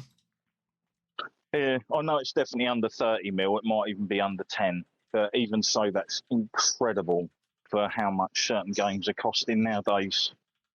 And it should bring back and wake up a lot of developers of like, right, scrap your fucking 200 people teams and all these people that just kind of are struggling to get everything done and get everything past the different stages, and just get a load of people who love what they want to do and get them all to sit around and brainstorm and get them to create what they want to make. And you get stuff like this. Yeah. And we saw it last year as well, technically, with Baldur's Gate 3, obviously a much bigger team at Larian for that. But again, it wasn't kind of going for all this corporate. I think originally they tried to, didn't they? But the head of Larian basically like distanced himself from all of that and said, no, we just want to leave us alone. We just want to make what we want to make. Yeah. And that does seem to be paying off now. And I think other studios are starting to take notice to this, because there's obviously another game that will be mentioned on your list, probably Webby, and it'll be on other people's lists, that I believe was developed in pretty much the same way. Mm. People just kind of making what they want to make. Yeah. Because there's no way this would have got off the ground at Ubisoft. Maybe if they'd have come out and done like an early tech demo for it and sort of explained, look, this is what we want to make, and they just showed it off, then yes. But I think if they were actually like pushing it as an idea for them to move forward with, they'd have probably been like, nah. Yeah. Cool. But yeah, I can't praise the game enough. It's just absolutely fantastic. Awesome, mate. Cool. Mm-hmm. I guess it's my turn now. Indeed. Well, I've got a few games on my list that people haven't mentioned, actually, so that's quite nice. I like it that we're all a little bit different. Right, number 10. I think I've got to have a few surprises that people aren't going to be aware of. And number 10 hasn't been mentioned by anyone yet. And I absolutely love this game. I thought it was great. Big props to Turner and Sly Almond for mentioning this in the Discord and getting me to play it. Dispatch. Avowed. No. Oh. Dispatch. Avowed. Fuck that, mate. Okay, now, who do you think I am? Sorry. I absolutely loved this game. It was fantastic. Not that you can really call it a proper game in the way, it's like a Telltale game, right? It's done in episodes and it's a cartoon. It's like a superhero cartoon, but they're kind of misfit superheroes. But it does a good mishmash because it goes from, watching a load of stuff, but then you've got your QTEs in there as well. And then you've got your conversations and there's choices to make throughout the game as well. And there's some quite heavy choices. Minor spoiler, like who you're going to date, as an example. But they mishmash it in with some gameplay in there of your dispatching. So there's there's a computer screen in front of you, and you've got your cast of heroes, and they have energy, and you get a call in for a crime, and then you choose which one you think would be most suitable to go and solve that crime. Like they might have to fight a different, like a villain, and then you got some of your heroes or have certain powers that you that could be good against, those villains' powers, etc. And it gets quite addictive after a while. And then as you're playing, you level up your superheroes, but you choose the perks that they get. It's on this kind of little perk tree. So they could be better at talking or better at fighting and various other things. And then sometimes whilst they're on a call, they will ring you saying, which way do you think is the best way for us to resolve this situation? We'll give you 3 or 4 options. And then obviously you can choose one and it might fail or it might work. So that affects their morale. So it gets a little bit deep at some point as well, throughout that gameplay, which is quite good. But what kept me going is I thought the characters themselves were really well done. The voice acting was really good for the most part as well, which I really, really liked. And the story was really good. So, all in all, was a really good package. So if you kind of like Telltale type games, I think you really like Dispatch, to be honest. It's just got really good humour, quite a lot of swearing in it, nice art. The cartoon art style is really nice. And I had a blast with this game. I really, really did. I didn't think I would, but by the time I'd finished the first chapter, I was hooked. I was like, right, I just want to know what happens next, and I want to find out about these characters. And yeah, I banged this out in a few days, really, because I just wanted to know what was going to happen next in the story. So it has a really good pull if you're going to play it. And I'll tell you what, when you play it, or if you play it, you won't be able to put it down. It is so good. Really, really is.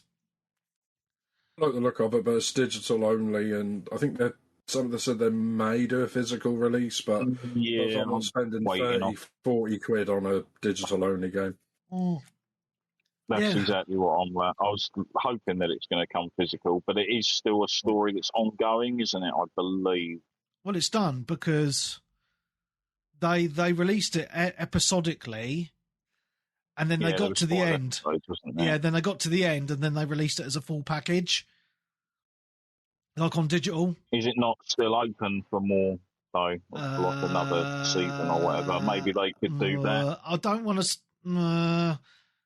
I'm not going to say anything. If you're thinking about it, I imagine that there's a story that's overarching with certain things, but then at the end, is there chances for the story to sort of turn up? Maybe, but I'm not. I kind of feel like it was kind of a ending. If that makes one and done. I think that's how I kind of felt. I'm guessing they could do more stuff, but I feel like it was a good because it's been successful, hasn't it? So I imagine they'll want to carry on. Yeah. Not too woke. Excuse me, I tried to mute myself, but my mute button didn't work then for my cough. No, it's not woke, mate. It might have a woke voice actor in it, but the game itself was good. So, yeah, I mean, Daz is asking me, is it a one playthrough only? I mean, I felt like it was. I mean, you could make some other choices, I guess, but I felt like one playthrough was enough, and I got what I wanted out of it. There is a few different kind of endings, but I watched the endings online, and I was like, well, there's only a few minor differences. But no, mate, it's a great game. So check it out if you can get it cheap, I guess, or wait for physical. If it comes I think physical. it might end up. It could be one of those things that even ends up like a limited run. Yeah. Like it would release, be nice, which they've ended up doing with Hi-Fi Rush. Finally, you can now get that physically on limited run. So that would be good if they did physical. As I say, a season 2, I think there's rumours online, but we'll see. I thought it was good, though. So how many episodes was there in total? I think it was 5. No, you're asking. I don't know. There's a preview for episodes 7 and 8, so maybe there was 8 in total. Mate, now you're asking. Let me have a look online. 8. Yes, there is 8. Yeah. So is each episode like an hour to 2 hours long, kind of thing? Would you say? About an hour, I'd say. About an hour-ish. Yeah. So, yeah, it was good. I've really enjoyed it. Right. Cool. Right, let me move on. Number 9, we're not going to talk about for long. A few of these we've already talked about. Number 9 for me was Metal Gear Solid Delta.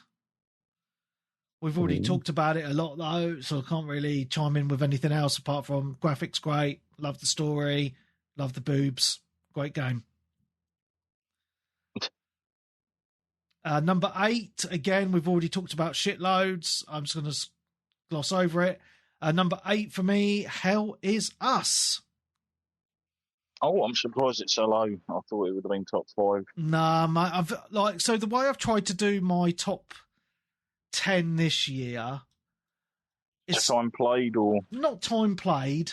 It's just because I debated over my top 10 for quite a while, a good few months to be honest.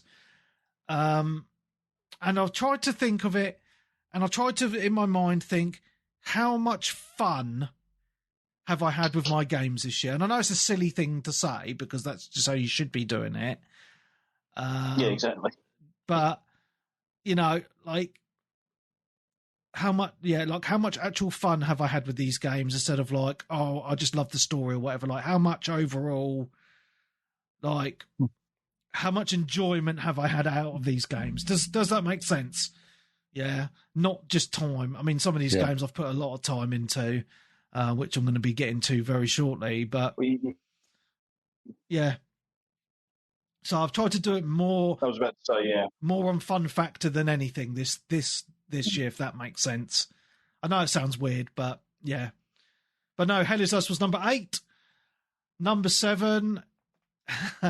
No one's mentioned this, and no one's going to think that this is on my list at all. Formula 1 2025. As you know, I'm a big F1 fan anyway, but this is actually the first F1 game I've actually bought in a good few years, because usually I just wait for them to hit Game Pass, and I actually bought this one day one when it launched, and I've actually played it for over 120 hours since it come out in 2025. Wow. And I don't know what it is. It's like, I'll just pick it up. I've played through, I've done the career with my driver twice, and I've done the career with my, like, making my own team once. But I'll just play it like half-length races. So I'll get a couple of pit stops in, and I'll get some of that.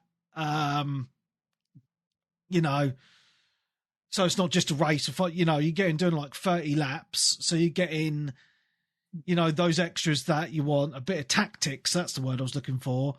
Like what tyres to take and when you're going to pit and stuff.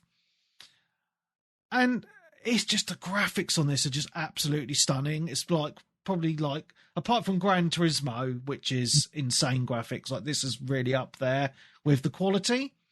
And I just think, because usually like with EA and their yearly sports games, they're just kind of like, they change it a little bit.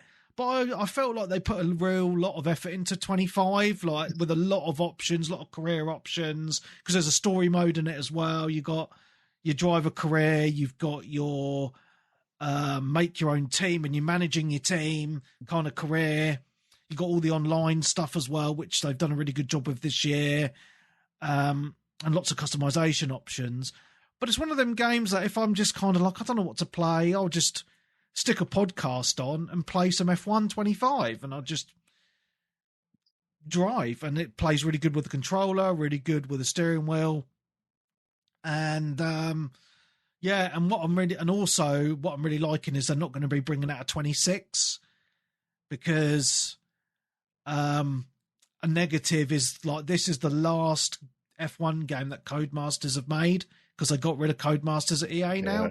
So it's going to be a whole new team. So what they're doing on this is they're adding the 26 season stuff as DLC into this game. So it'll be interesting to see what they do with that this year. But as the game stands at the moment, it's just a solid product. You know, all the tracks are there, laser scanned, as accurate as anything. The cars look amazing. The gameplay, as I say, is fun. I like that full blast experience with the pit stops and the tactical stuff. And it's just a fun, chill game for me, because I'll just stick it on and just listen to a podcast or something and do a race. So, yeah, really loving F1 25. You know, I'm still playing it now. So,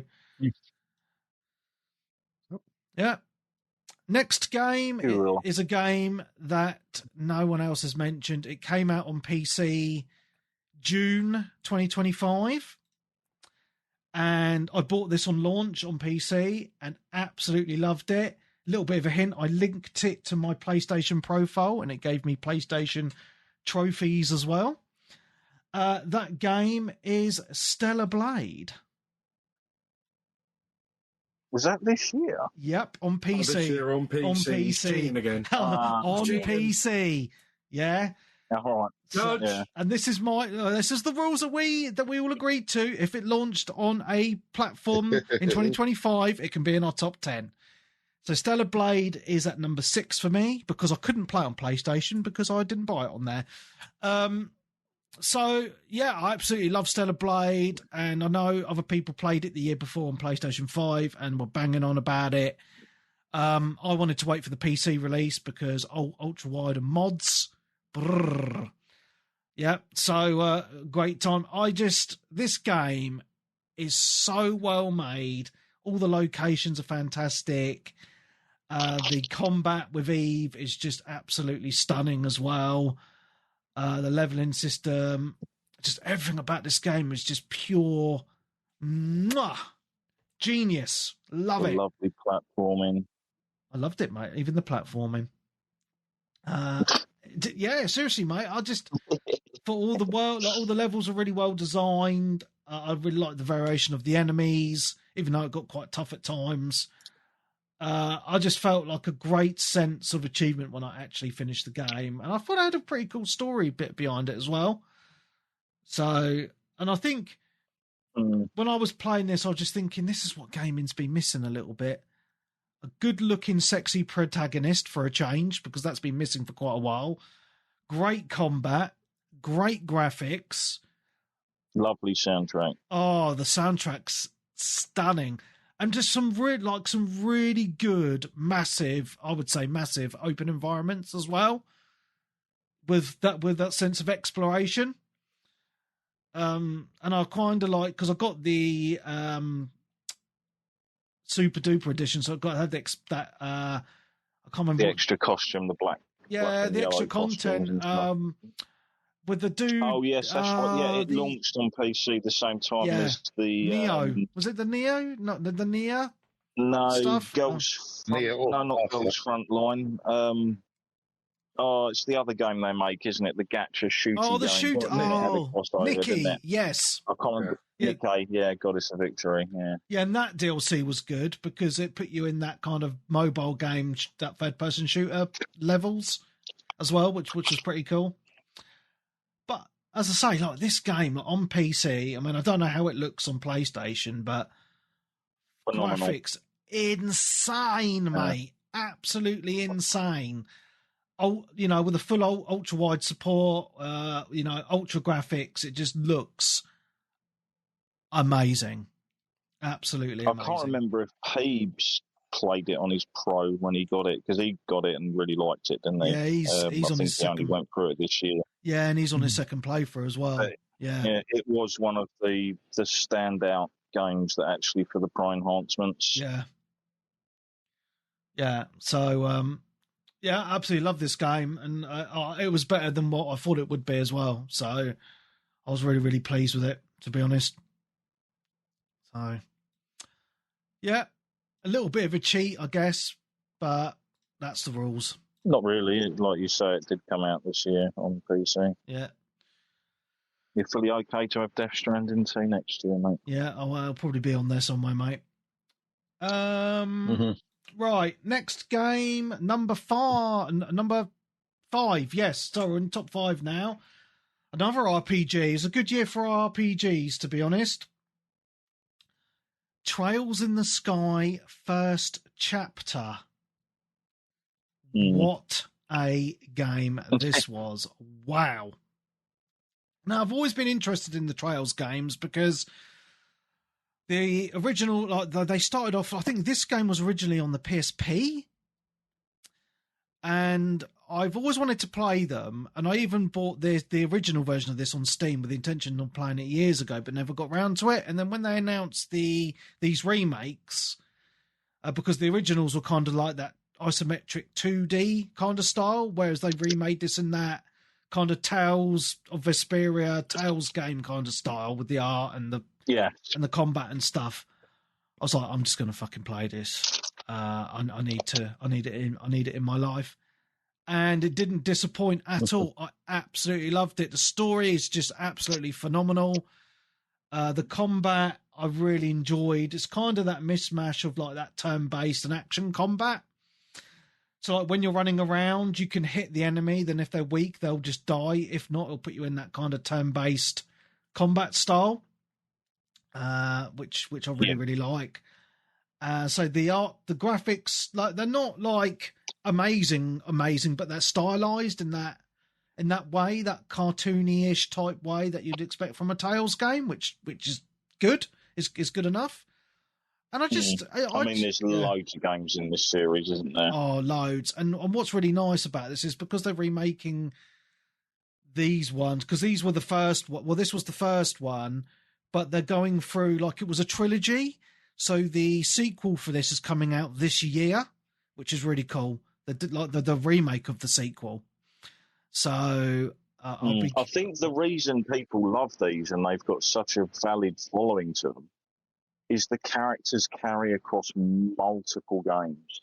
Yeah. So you see character development across multiple titles rather than it all just being done and dusted in one game. Yeah. So when you bump into certain characters again, you already have history with them. Yeah. And you know, obviously, their stories and... Well, that's how I feel when I play the Yakuza games, because I've played them all, every single one of them. Like when I play... a new one that comes out, I'm like, and old characters come back a bit, I'm like, what? He's back. Oh my God, that's so cool. It's just a really cool feeling. It's a bit like that with Final Fantasy 14 online, I guess, as well, when certain characters come back. Yeah, when people come in and out of the different patches and stuff or expansions. Yeah. So... so like I said, I really enjoyed the game. I thought the story was really good actually, and it really drew me in. The locations were awesome, as I say, and I don't think it really got a lot. Like I only know one other person that's played it or that's completed it, and that's D-Twin. I haven't got around to it yet. So D-Twin loved it as well. Go on, Darren. I think it's one of the highest rated JRPGs of the year. Like amongst the fan base, etc. Yeah. And people who like RPGs in general. Yeah. So, yeah, mate. Absolutely fantastic. Well, I'm going to get into my top 4 now. Number 4. I'm just going to preface this. I don't want any jeering. this came out on PC January in 2025. PC, okay, came out. Oh, fuck's sake, my copy pasta isn't working. That game is a game that I've played through on PlayStation 5 loads and replayed it again on PC this year, so it counts. Final Fantasy VII Rebirth came out on PC January 2025. It would have been higher, but I'd already played it once the year before, and it was, I believe, I can't remember if it was my game of the year before. My memory is awful. Go back and listen to that if you want to know. It probably was. Yeah. Yeah, so the reason it's on my list again is because obviously it came out on PC last year, and it gave people on PC a chance to play the game, and I think they did a really good job of porting it over to PC. The graphics looked absolutely stunning, and especially for someone like me who only has a base PlayStation 5, so I had to experience it with the blurriness. Oh, it's slightly ropey, wasn't it? Yeah, so to be able to play it again with the sharp graphics and with mods, nudge, nudge, wink, wink, Nick, on the ladies, made it even better for me, if that makes sense. So, yeah, played through it again. It's just an absolutely great game. Obviously, I know we briefly mentioned earlier about the original Final Fantasy VII. Like, nothing... I think, you know, the original game holds a special place in my heart. It really does. But I think they've done a really good job on these ones with the locations and adding voice actors to the characters. But I do miss that, I'd say, that turn-based gameplay. But like, the thing that really sticks in my mind with this is if you've played the original a lot and you like on this was the first one that's done the open world map from the original. Like, when you're on the world map and you're like, my memory for me is when I was walking across the field and I see Junon in the background, that big fucking gun towering over, and it just looks absolutely stunning. I was like, what the fuck? That just looks...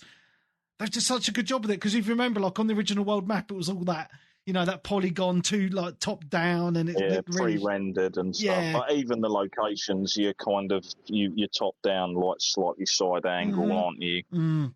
And then you're obviously seeing those recreated in full 3D that you can explore around and amazing stuff. Yeah, when you're going through it's just insane. Yeah, so I had to add this to this game of the year because it's just they've just done such a good job with it, with the graphics especially. You know, and the world mapping exploration. Obviously, the downsides is fucking Chadley and his annoying side missions, but I can kind of look past that and enjoy the main game. So, is he a Chad? He is a fucking annoying bastard, is what he is. But that's the reason why it's so low down on my list, is because I'd already played it the year before.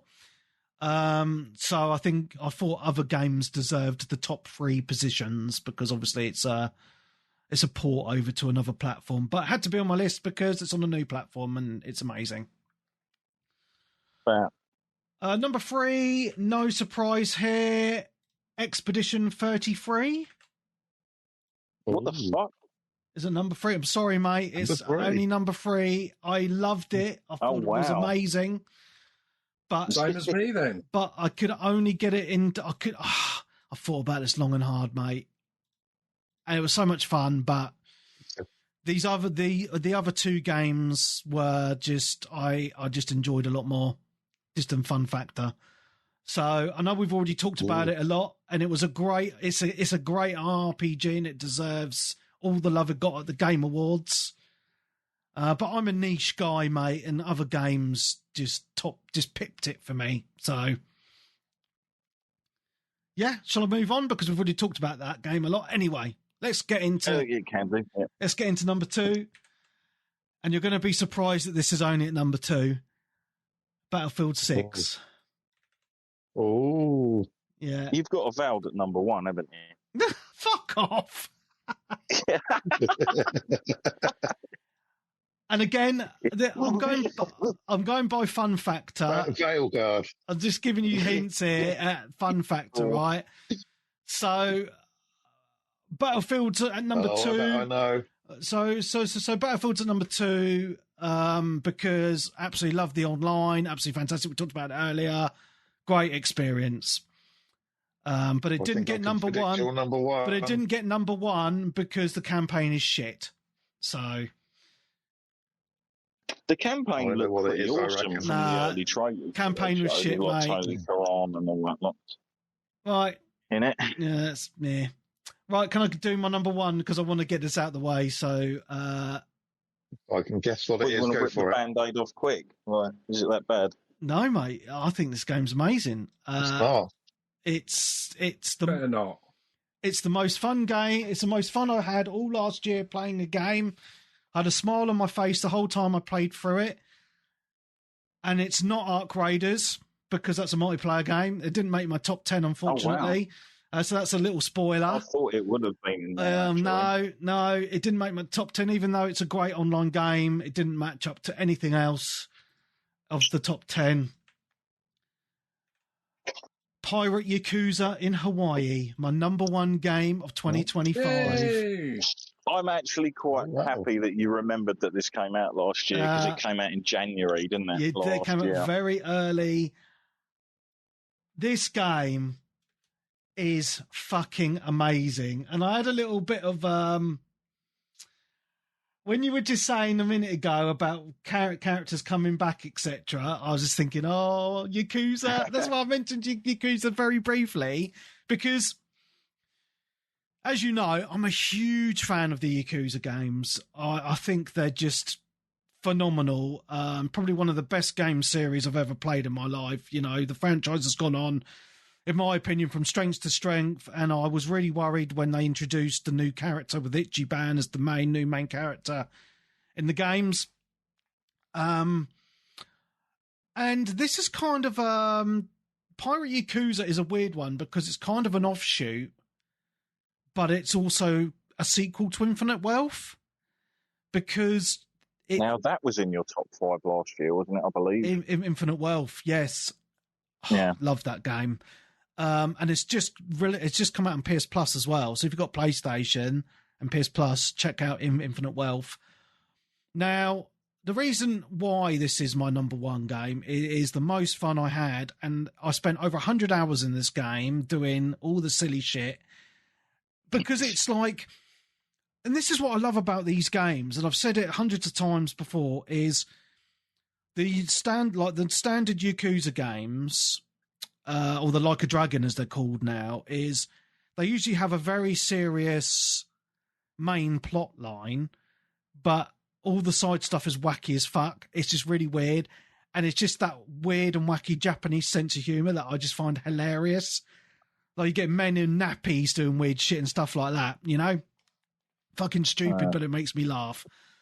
But what made this special for me is it's just pure silly, because the whole setup is you're playing you're playing Majima, who's canon. He's usually kind of one of the bad guys, kinda, in the main arc of the stories, but he's got amnesia and he becomes a pirate. And you're in modern day, but you're dressed up as a pirate sailing an actual pirate ship, and you're sailing the seas around Hawaii. And there's this whole fucking silly subplot of there's other people that captain pirate ships, and there's this secret island where they have pirate ship battles. And it's really fucking bizarre, and it sounds really stupid, but it works. It absolutely works so well.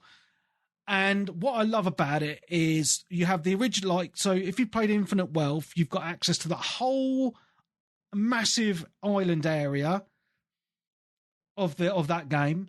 Plus you've got loads of different sea sections to sail outside Hawaii. Plus you've got the Hawaii Island and loads of other little areas as well. And it's just it's multiple games in one, because on Hawaii you've got like loads of silly side quests that you can do. Like there's like, I talked about this early last year when I was playing this, you've got like a Mario Kart kind of clone. You've got like a Crazy Taxi kind of clone, and like one where you got to take pictures of men in fucking pants running around the different areas when you're on the tram. Really fucking weird. And it just had really cool storyline to it, because it like in your mind you're like, this doesn't make fucking sense. Like, what the fuck? That's the weird thing with Yakuza that I think it plays really well. The game is silly, but the storylines are always quite serious. Yeah. But, but it has a really good storyline to it, right? Where you got like love and loss and about your character, and he does, about his memory loss, and he befriends certain people and they help him with his journey. But it's just really fucking you remember Black Flag, and we all said, like the pirate ship battles, not really good. They do the pirate ship battles in the open seas really, really well. You're commanding your people where to shoot, and you can upgrade your ship with different cannons and upgrades, and you actually like having proper battles in the ocean. A bit like Sea of Thieves in a weird way. It's just such a fun game, And I know it's weird, and I know people are going to be like, what the fuck are you on, Webby? Fucking Yakuza is your number one, but I'm serious, man. You probably laughed playing that game more than any other in the year. I did. It's just the most fun I had in a single player game, especially obviously it's single player, but just the most fun I've had in a game all of 2025. It was just, I love these games. I love the series. The characters are great. There's loads of returning characters coming back from the other games, and they try and help him out. They're like, oh, you've lost your memory? What the hell? And yeah, I'm really looking forward to the sequel. Like the next game that they bring out, and I already see Daz Poz going in the chat going, why the hell is Arc Raiders not in your top 10? You're crazy. And that's it, right? Everyone's different. Everyone likes different things. Did that come out in 2024 though? Well, Arc Raiders. No, it was last year. I thought it was really late 2020. End of the summer, beginning of autumn, I think. No. Or is it one of those game preview games? No. It was in preview. It has had betas and stuff over the past year or so. Mm. But no, Pirate Yakuza for me is just a phenomenal game. And if you're listening and you've not played any of the Yakuza games, fucking check them out. Like, they are so good. Now, I mean, that was one of the reasons as well, like thinking of the games that have the wacky side stuff. So obviously on the Super Nintendo back in the day, Legend of the Mystical Ninja. Oh, right, yeah, I never played it. It was a sideways, sort of like beat 'em up, platformy type thing. But then you could go into shops and play arcades or take part in game shows and stuff.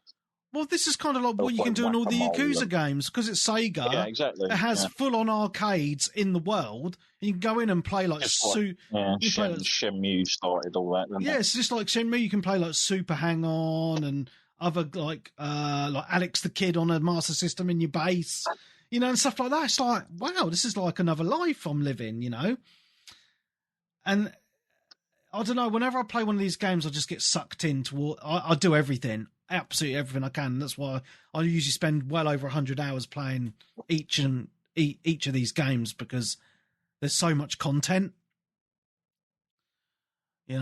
So yeah, it's absolutely fantastic, mate. It really, really is. And I know it's not been. I don't think it's been mentioned by anyone on the Discord. I know I'm in the minority of people that are just obsessed with the Yakuza games, but I just think they're amazing. I really do. It was one of those ones that sort of turned up and then I was sidetracked. It is unfortunately still in the shrink wrap. Oh, mate, you need to play it. But it's there to get to when I'm ready. Yeah. I'll have the first Like a Dragon to play. Yeah. Can I just want to mention, like, I've got a couple of, I know you guys want to do your honourable mentions. I just want to talk about a couple of mine. Just very briefly, just to set aside the people that are like screaming at me about Arc Raiders. Look, I think Arc Raiders is a great game. Like, there's no getting past. It's not for me, but it looks fantastic. I can fully see why it would be in people's top fives, if not like right at the top.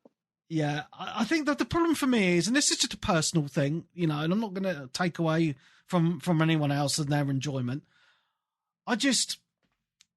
So I like to play these type of games in co-op, right? And most people that I've spoken to have been playing it mostly solo. I can't really get myself into doing it that way, because this is like, in my mind, a co-op game, co-op experience. I want to play with people. When I have played it with people like D-Twin and Peebs, I've had a really good time. I'm not going to lie, it's been fun. But I got to a point this week with Peebs and D-Twin where I've actually done all the missions. I've done all the missions now, and I'm like, well, I know it's kind of a crazy thing. I had the same with Tarkov when I was playing that a lot, and I'm kind of in that mind of, what's the point of me dropping into the game now? I've done all the missions.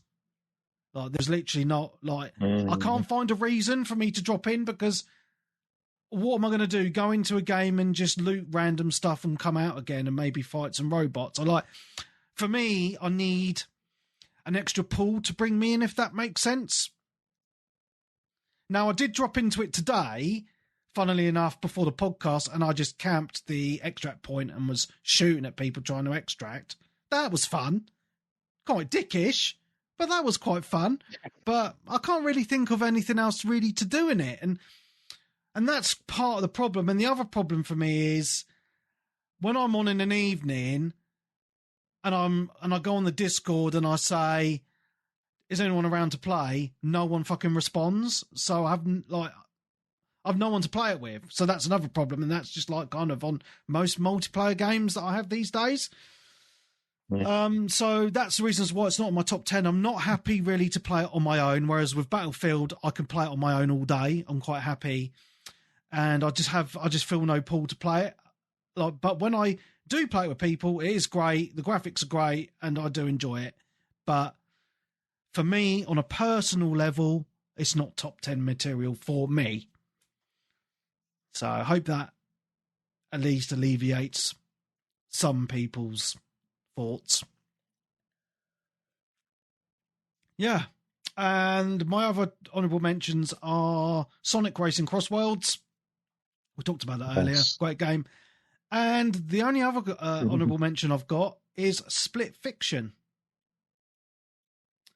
And everyone I've heard who's played that has really liked it. Mm-hmm.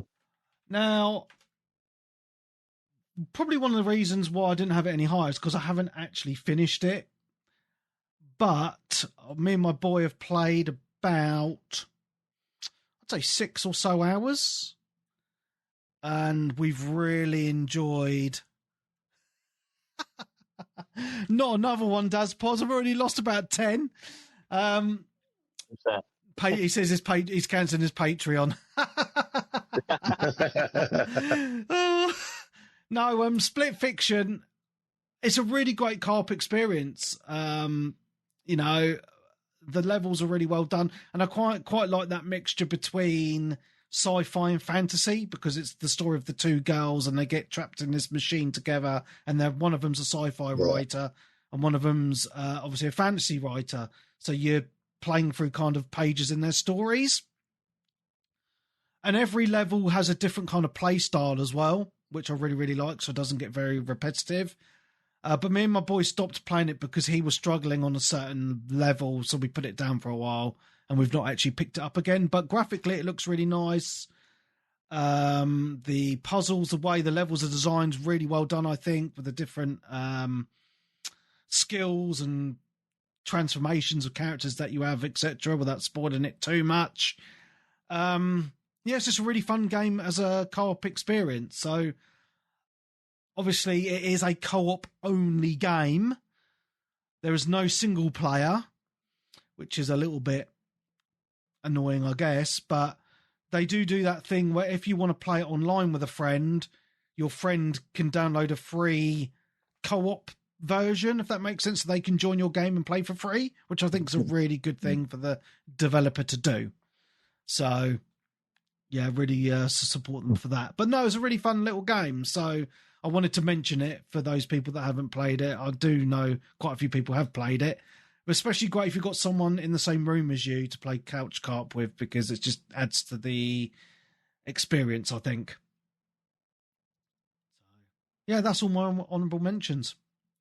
So shall we swing back round to Graham to do his honourable mentions if you've got any? I had 3, as you mentioned. Eartheon didn't quite crack my top 5. Yeah. I thought it was very, very good. The only thing is due to its very nature of what it is, I think it's very much a kind of it's the kind of thing you probably only play for a couple of hours and then sort of put it down. But that's just the way those sort of games are, really, isn't it? Yeah, they're meant to be sort of played, put down, and gone back to. Yeah, it doesn't take. I'm not taking anything away from it. It's a very good experience. I just found that I played it. I kind of blasted through it twice, put it down. I've gone back to it a couple of times, but I potentially might have gone back if there was some more stuff to do or some more stuff to uncover. And the other two I've got, which are both games which I played, which I liked. Ghost of GOTY. I mean, I've literally only played the first couple of hours. And this is a me problem more than anything. I was going to play it over Christmas, but for some reason I just didn't find that I had the inclination to pick it up and dive in. I didn't think I was going to do it justice, so I've kind of put it on the back burner. And also, Lumines Arise came out this year. Oh, yes. I think it is fantastic on PSVR 2. If there's anybody out there who has a PSVR 2 who wants to experience this game, in VR, it is absolutely phenomenal. The only problem is, I'm one of this very small subset of people who has never really played Lumines before. Ooh. So I'm sort of struggling to get my head round the basics. Making the squares. And you can make bigger squares, like rectangles and things. Yeah, I find myself playing the game in Tetris mode, but that's the way you're not meant to play it. Do you know what I mean? So again, I've had a couple of sessions where I've knuckled down and tried to really get into it, but I'm just it's a skill issue on my part, really. I'm struggling to get my head around the gameplay, but I've got it on my hard drive and I will definitely go back to it because I think on PSVR 2 it is absolutely mind-boggling what they do with the visuals and the music and the gameplay. Awesome. Fantastic. Worth a look. Yeah, but that's me, really. Awesome. Nick, what's your 7 honourable mentions? Some more. Oh, fuck's sake. A few of them I've either not played them at all or I haven't played them enough, basically. So, Metroid Prime 4. Yeah. I got that for Christmas. I only really played it Christmas Day for a few hours when I was drunk, so I can't remember anything about that. And Mario Galaxy 1 and 2, which again I've only played for a few hours. So I couldn't really, put that on a game list if you haven't played it. A story game like that, you can't, and you'd have to finish it. And a few other games I got was Fatal Fury, City of the Wolves, haven't even opened it. Like you said, Like a Dragon, Pirate, Yakuza, I got that Webby for Christmas, not opened it yet because I have about 5 or 6 other Like a Dragon games to play. Tomb Raider 4, 5 and 6 remastered, haven't played that. Tormented Souls 2, looks like I haven't opened it, and Bravely Default Flying Fairy HD remaster. I said haven't played, but I bought them, so that's worth something if I've bought them. But I haven't. Fair enough. It's worthy enough to buy. Fair enough, mate. Cool. Is that it? Yeah. Anything from you, Darren? Any honourable mentions? Oh wow. Yeah, obviously Graham talked about it earlier. Ghost of GOTY. Yeah. Really good game. I thoroughly enjoyed it. Unfortunately, it didn't make the top 5 due to the fact that I kind of felt like I played it before, which is the effect I've had with obviously a lot of the sequels to the other games. And it's like, because it's not the first of its type, it does lose a little bit of luster. It just generally does. It's really well done, but you kind of, just like God of War, Ragnarok to me, and obviously Horizon, etc., I felt like I'd already played it. Yeah. And it was just kind of like DLC. Even though it's obviously a full game, looks beautiful. The combat and everything is satisfying and great. So it is a really, really good game. Just didn't make the top 5 how I felt playing it. Mafia: The Old Country. Oh, I've not seen that mentioned at all. I really enjoyed that game. I thought the story was good and the characters, etc. It was just a shame, like I stated when I was playing through it on earlier shows. I was a bit bummed out. You kind of don't get the free roam that you think you normally would in an open world kind of game. It is very much story driven. You're pulled through chapters, and you get very limited sort of areas of where you can sort of go, and when you get time to actually do so, when you're sort of driving around. But still really enjoyed it, and I believe they've like patched stuff into the game now where you can actually go around free roaming and things. Oh, bro! To get collectibles, etc. Another one that sort of caught me off guard that was really cool, nice little indie game, was Absalom. Oh yes, I heard you mention this a few times. Just like during the year, very like great art style, great gameplay. It's just a fun sort of side beat 'em up where you play as like two characters initially, but then you can unlock another two, and you kind of go through levels. It's roguelite in a way, in the fact that you get X amount of lives and then you reset back to the beginning, but you can take certain power-ups and abilities with you that you can buy with what you've earned playing through up to that point. And going through the loops, you open different areas and stuff as well. So there's a lot more to that game than it initially looked. Nice. But really well done. Another one I want to share is Karma: The Dark World. Karma. Oh, there's the horror type games, aren't they? It's the really dystopian, like depressing sort of game where you kind of feel like you're in Russia or somewhere having some sort of experiment. It gives off that vibes of like sort of 70s, 80s Russia, like very concrete, dystopian. And you're part of I believe it's the Thought Bureau and stuff, and you're out to arrest people because of basically acting up, and it's all surveillance and TVs, and it gets very dark and very weird, and it's all psychological. And it's really well presented as well. The presentation in the game is actually really good. If you can pick it up for like a tenner or something, like spot on. Nice. Okay, interesting. Just it's not super long, but what's there is like fun enough to sort of go through. I'm going to mention Oblivion Remastered because it is still a pretty damn good job that they ended up doing with that game. Okay. In how it was done. Like it is like done exceedingly well, I think, for a sort of remake, and in fact of like keeping the jank and stuff. And I've even had like a few game crashes here and there. Where you're like, the traditional experience.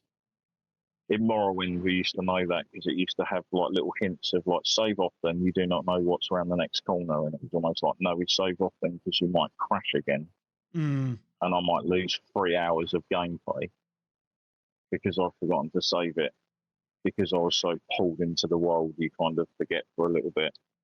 Girlfriend's done 150 hours and she won't let me play it, so... nice. It's a massive, it's almost like it's 120 gig file size, but it's a beast. Yeah, you forget actually how... the original was only a couple of hundred, it was only probably about 2 gig or something, wasn't it, the original Oblivion? Yeah, because when I played it on Game Pass, I didn't finish it. I thought, it looks all right, but not amazing. And then I watched a comparison video, and I was like, they've actually done a really good job. Yeah. There are certain areas of it that feel really nice. And I've just kind of gone to certain areas, and the time of day is hit perfectly, and the atmosphere and the lighting and everything like that. It's pretty damn awesome. Yeah. This was a nice holdover, like, until the initial Elder Scrolls 6 in, like, 2029 or something. You're optimistic? And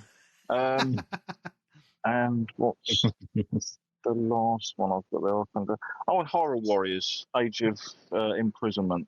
Oh, okay. On the Switch too. I thought was really cool as well. Nice. Nicely done. Yeah. Very cool. Is that it? Can we mention our disappointments? If you want, mate. I mean, I don't have any because I didn't play any shit. 2 of my biggest disappointments of the year. Go for it. The games that I was absolutely looking forward to. Dynasty Warriors Origins, which again came out really early, and I think it's just had a new DLC for it. solely for the fact that the main aspect that I liked about the Dynasty Warriors games was being able to play as a multitude of different characters. You can't in that game. You're just stuck playing as the same character. But the gameplay and everything's good, but they always were kind of fun to me anyway to play, and I just enjoyed those games more for being able to play as multiple characters rather than just one person, and being able to periodically change to another select character for a set amount of time. So that kind of paid me off. And I have to have a dig at Monster Hunter Wilds just for being... Did that come out last year? I don't know. I can't remember now. Yeah. Oh, did it? Yeah, it was like March or something last year. Oh. I don't remember. And it was just like... At least I'm pretty sure it was. It feels like it was ages ago. It might be. Before, I don't know. But I'm still feeling that sting. Oh, dear. But if it was just unoptimized. And, yeah, I don't know. I just kind of just... Like, it didn't have that feel to me anymore. It's sort of like it was... You can auto-path yourself everywhere.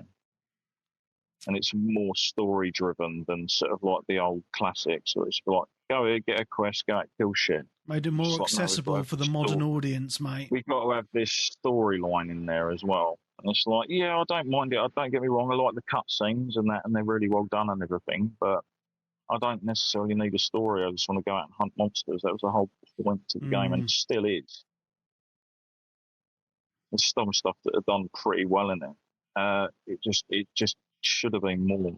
And like I say, it wasn't well optimized across the board. It wasn't just obviously PlayStation, Xbox, and PC having issues with it. I think they found out recently that if you've got more DLC for the game, it runs better because of something in the programming or in the code. That's fucking ridiculous, that. Oh, and they reckon that's one of the things that's kind of affected the performance on the PC side.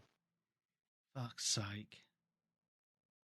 But yeah, the RE engine is a beautiful engine. I think it's awesome. There's many engines out there that different developers have that I think are really good for certain games. But then when you try putting that to like an open world with all the shit going on and the sort of things you've got going on with the environments, and you're connecting online with other players running around, and you've got weather systems going on and different monsters obviously being in different areas at the time, moving about. Just think what they could do. This is the thing, like, if you remove that, I think you could probably make something look even better if you just boiled it down to what it used to be, where you just zone into an area and fight a monster in set areas rather than it all being fully open. Yeah. You can put more into it, because we see it all the time, like how many games where you're in third-person view or first-person view and you're going into, like, building environments and stuff. Those games look fantastic now. Yeah. Because you're not having to sort of do as much, or say, with what's going on in the game. Oh, well, mate. Is that it? Is that your disappointments? Yeah, that's the two main ones. Even though I'm pretty sure Monster Hunter Worlds might have come out with it before now. It just feels like it did. Hopefully it didn't, because then that means the year didn't pass by as quickly as I thought it did. I have another honourable mention. Just come to me in my mind. Hello Kitty's Island Adventure. I've been loving playing that with my daughter. I was playing it with my daughter today, actually. It's really good. So if you've got little kids, it's great. Yeah. Yeah, she's trophy whoring for me. Yeah. Yeah. Cool. Nice. Right, shall I read out some Discord people's top fives? Yeah, do it. Just to get an idea of people's games. I think that'd be quite nice. And if you did supply your top 5 or top 10 onto Discord, I thank you very much. It's really nice to get the community involved in these things. So, let's get going, shall we? I'm going to struggle with some names because I'm streaming and I have streamer mode enabled on Discord, and it cuts out some people's names, which is really weird. But some people have their names. I don't understand this. So, D-Twin. Hello, D-Twin. Here's top 5. At number 5, Kronos. We didn't mention Kronos. So that's a game. No, I started it and then got distracted. It's one of the ones like I'm a few hours into it. I know you finished it, Webby. Yeah, it was a good game, mate. It was good. I think, yeah, it's something I'm kind of looking forward to get going into because I always enjoy a good over-the-shoulder sort of like horror type game. Number 4, Battlefield 6. Number 3, Ark Raiders. Number 2, Expedition 33. And at number 1, Trails in the Sky FC. So a man after my own heart. The high, yeah. Yeah, that's nice to see. Dodos, top 5. Number 5, Dispatch. Number 4, Expedition 33. Number 3, Battlefield 6. And number 2, Ark Raiders. And at number 1, Dune Awakening, the MMO that came out last year. Yeah. So that's an interesting one to see there. Very nice. Scroll down a bit. Oh, Turner has a top 10. He's a hardcore gamer, is Turner. He's always playing something new. Number 10, Mafia Old Country. Number 9, Kronos. Number 8, Death Stranding 2. 7, Battlefield 6. Number 6, Dying Light, The Beast. That's one. That was a game I definitely wanted to try out, but it never got a disc release. I'm holding off to see if it does. If not, it's like one of those where it's like, oh, fair enough, I'll leave it then. Yeah. Number 5, Ark Raiders. Number 4, Ghost of Yotei. Number 3, Expedition 33. Number 2, Kingdom Come Deliverance 2. That's not been mentioned. Yeah, that came out last year. Yeah. Very highly regarded, that game.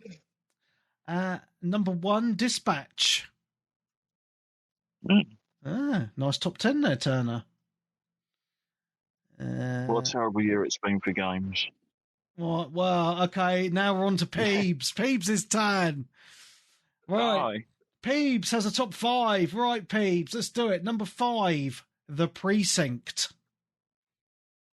Well, that was a good game, actually. I quite enjoyed that. Is this the one that's sort of like isometric? Yes, isometric. You're a cop and you drive. You got different.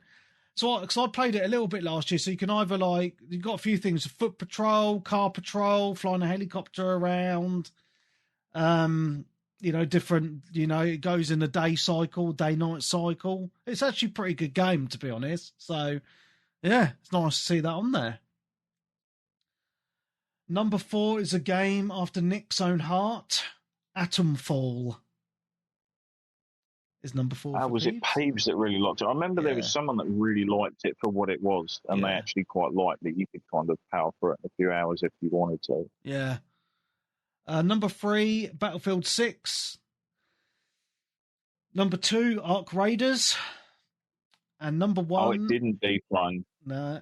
Number 1 for Peebs, Death Stranding 2.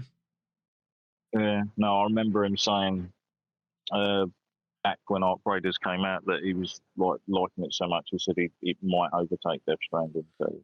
Because that was his game of the year for a long time. Right. Next is Clarky. He's such a hardcore gamer. He has a top 2. Legend. Is he? Yeah, he doesn't really game much anymore. Number 2 for him was Doom Dark Ages. Nice. And number 1, Battlefield 6. So thank you, Clarky, for adding Battlefield into your top 2. He had his single player and he had his multiplayer. Yeah, that's it. Scrolling down. What's my tag? Only had a top 3. So tag's top 3 is number 3, The Precinct. That's on 2 people's games of the years. Wow. Yeah. Madden. Okay. And number 1, Battlefield. Yay. Next. You don't often hear people mention stuff like Madden and things like those, but they're still like some of the biggest selling games of the year in America. They go mad for the sports games. Yeah. Right, I'm hoping I'm guessing these people's names because these people's names are blocked out, but I can guess them by their pictures. So I'm guessing this is St. Adams. And his top 5 is number 5, Metal Gear Solid Snake Eater. Nice. Destiny 2, Renegades is his number 4. Does people still play Destiny 2? Oh, wow, okay. It's still going. Wow. It's good that it is, because I don't like it when online games die out. No. Regardless. Number 3, Battlefield 6. Number 2, Ark Raiders. And at number 1, Mario Kart World. Wow. I was not see that Battlefield and Ark is in quite a lot of people's games there. Rusty Ron has a top 4. Number 4 is I don't even fucking heard of this game. Eric's Home. Have you heard of this? Name rings a bell. I've never heard of this game. Like, is it? It must be a PC game. Yeah, I believe it is. Eric's Home. Experience an isometric narrative-driven stealth game. And join Hannah's adventure in the vibrant city of Eric's Home. Okay, looks interesting. You should have. Was Peak last year? Peak? Oh, yeah. Yeah. Kind of just evaporated from my mind. I don't know why. Mm. Me and my boy had a lot of fun playing Peak, and then we just kind of fell off it. Me and my boy are all about the finals at the minute, and that's a bit older than last year, so yeah. So Eric's Home was number 4 for Rusty Ron. Number 3, Assassin's Creed Shadows. Someone's got to have played it, eh? Number 2, Ghost of Yotei. And number 1, Ark Raiders. Thank you very much, Rusty. He's going to shoot a samurai kick that year. All right. Slyvester Almond. Number 5, Mafia, The Old Country. Number 4, Outer Worlds 2. He's the only person I've seen mention that. Really enjoyed it. Yeah. He said he's really enjoyed it. I know he's got Collie into it. Yeah, Colin's loving it. Yeah, he's playing it quite a lot at the minute, isn't he? Yeah. Number 3, Ark Raiders. Number 2, Dispatch. And of course, his number 1 is Kingdom Come Deliverance 2. I knew it would be. You can do a lot in that game. A lot of weird stuff. Mellafella's got games on there that didn't come out last year. So I'm going to skip him. He's probably trolling. Yeah. What were they? Just out of curiosity. There must be one in there that came out. Number 5, Ark Raiders. Number 4, Dave the Diver. There we go, Ark Raiders. Yeah, number Dave 3. The Diver probably came out on something this year. Yeah, number 3, Rust. That's been 8 years. That definitely came out like ages ago. Yeah. Number 2 is Bollocks Pit. So that's something.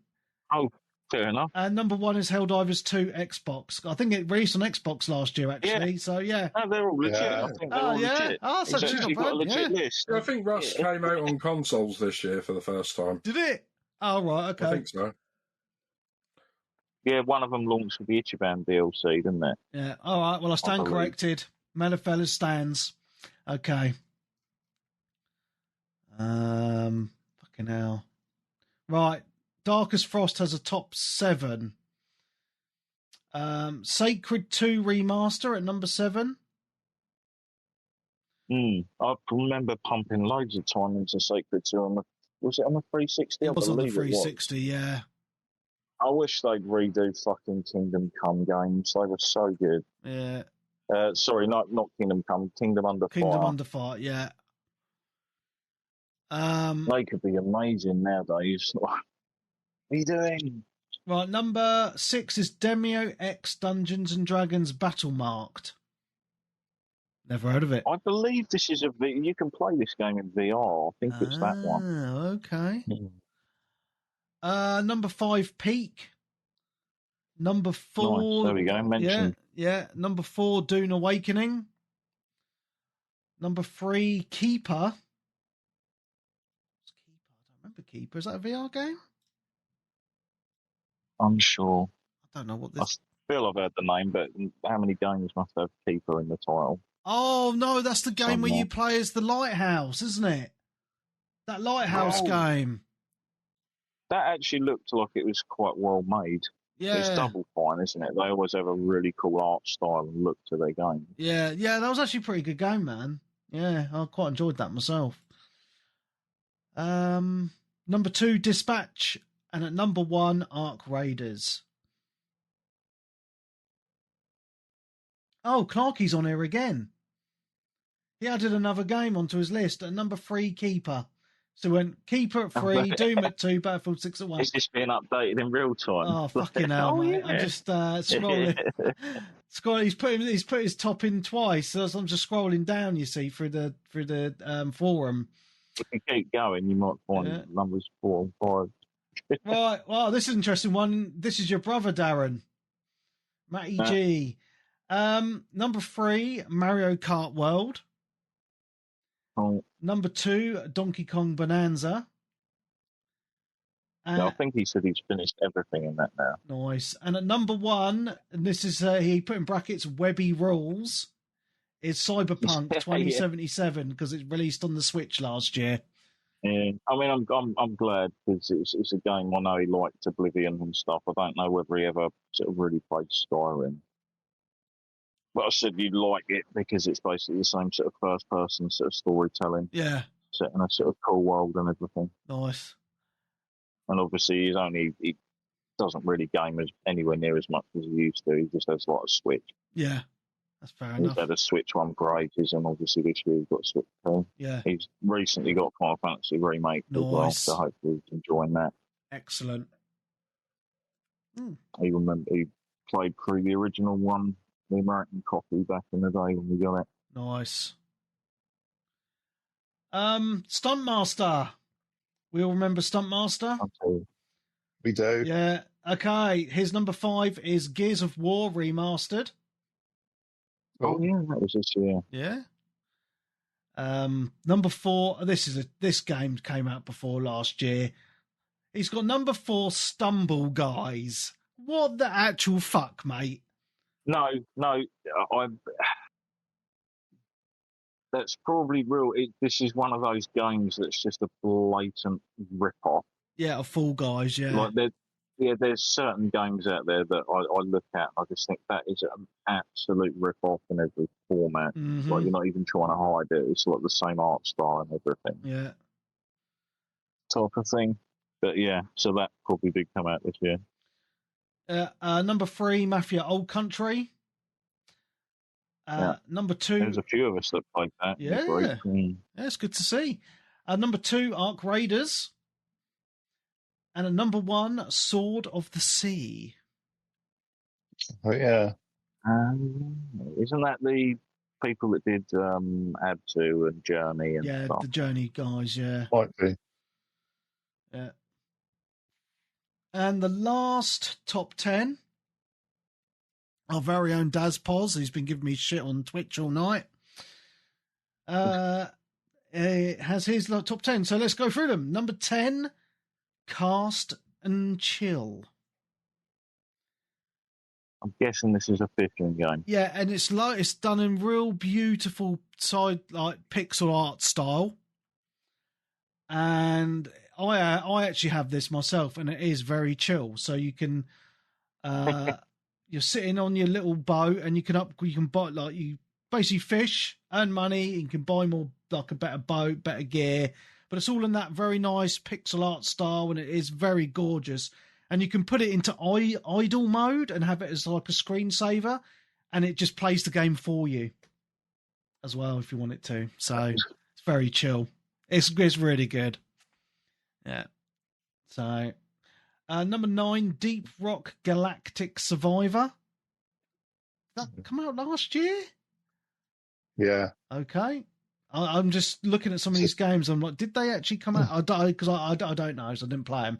Okay. Number 8 is Car Dealer Simulator. He likes his sim games. Number 7, Battlefield 6. Number 6, FIFA 25. Number. Is it FIFA 25 or is it FC 25? I think it's Same FC. thing. Yeah, same thing. Yeah. EAFC or whatever it is. Yeah. Yeah. Number 5, MotoGP 25. Number 4, NBA 2K26. Number 3, Hotel Architect. I think you can tell that Daz is a bit of a PC gamer. Yeah. Number 2, Schedule 1. Which is that PC game where you set up a drug business. Sell drugs. And, sell drugs. And number 1, of course, who could have guessed it? Ark Raiders. Cool. And he says Dispatch would be in his top 5 if he'd played it this last month. Yeah. So, yeah, nice top 10 there. It's nice to see a nice variation from all the different people of all the different games they're playing as well. So that's good. It's good to see. So that is our top 5. For me, top 3 of us top 10. That's our top games of 2025, people. So that is it. And I've still kept. There's plenty of others that I never even have gotten around to playing. That's the cool thing. Yeah, because I was thinking I've got Dying Light sitting here and Silent Hill F that I've not played yet, and a few others, and you've probably got loads more than me, Darren.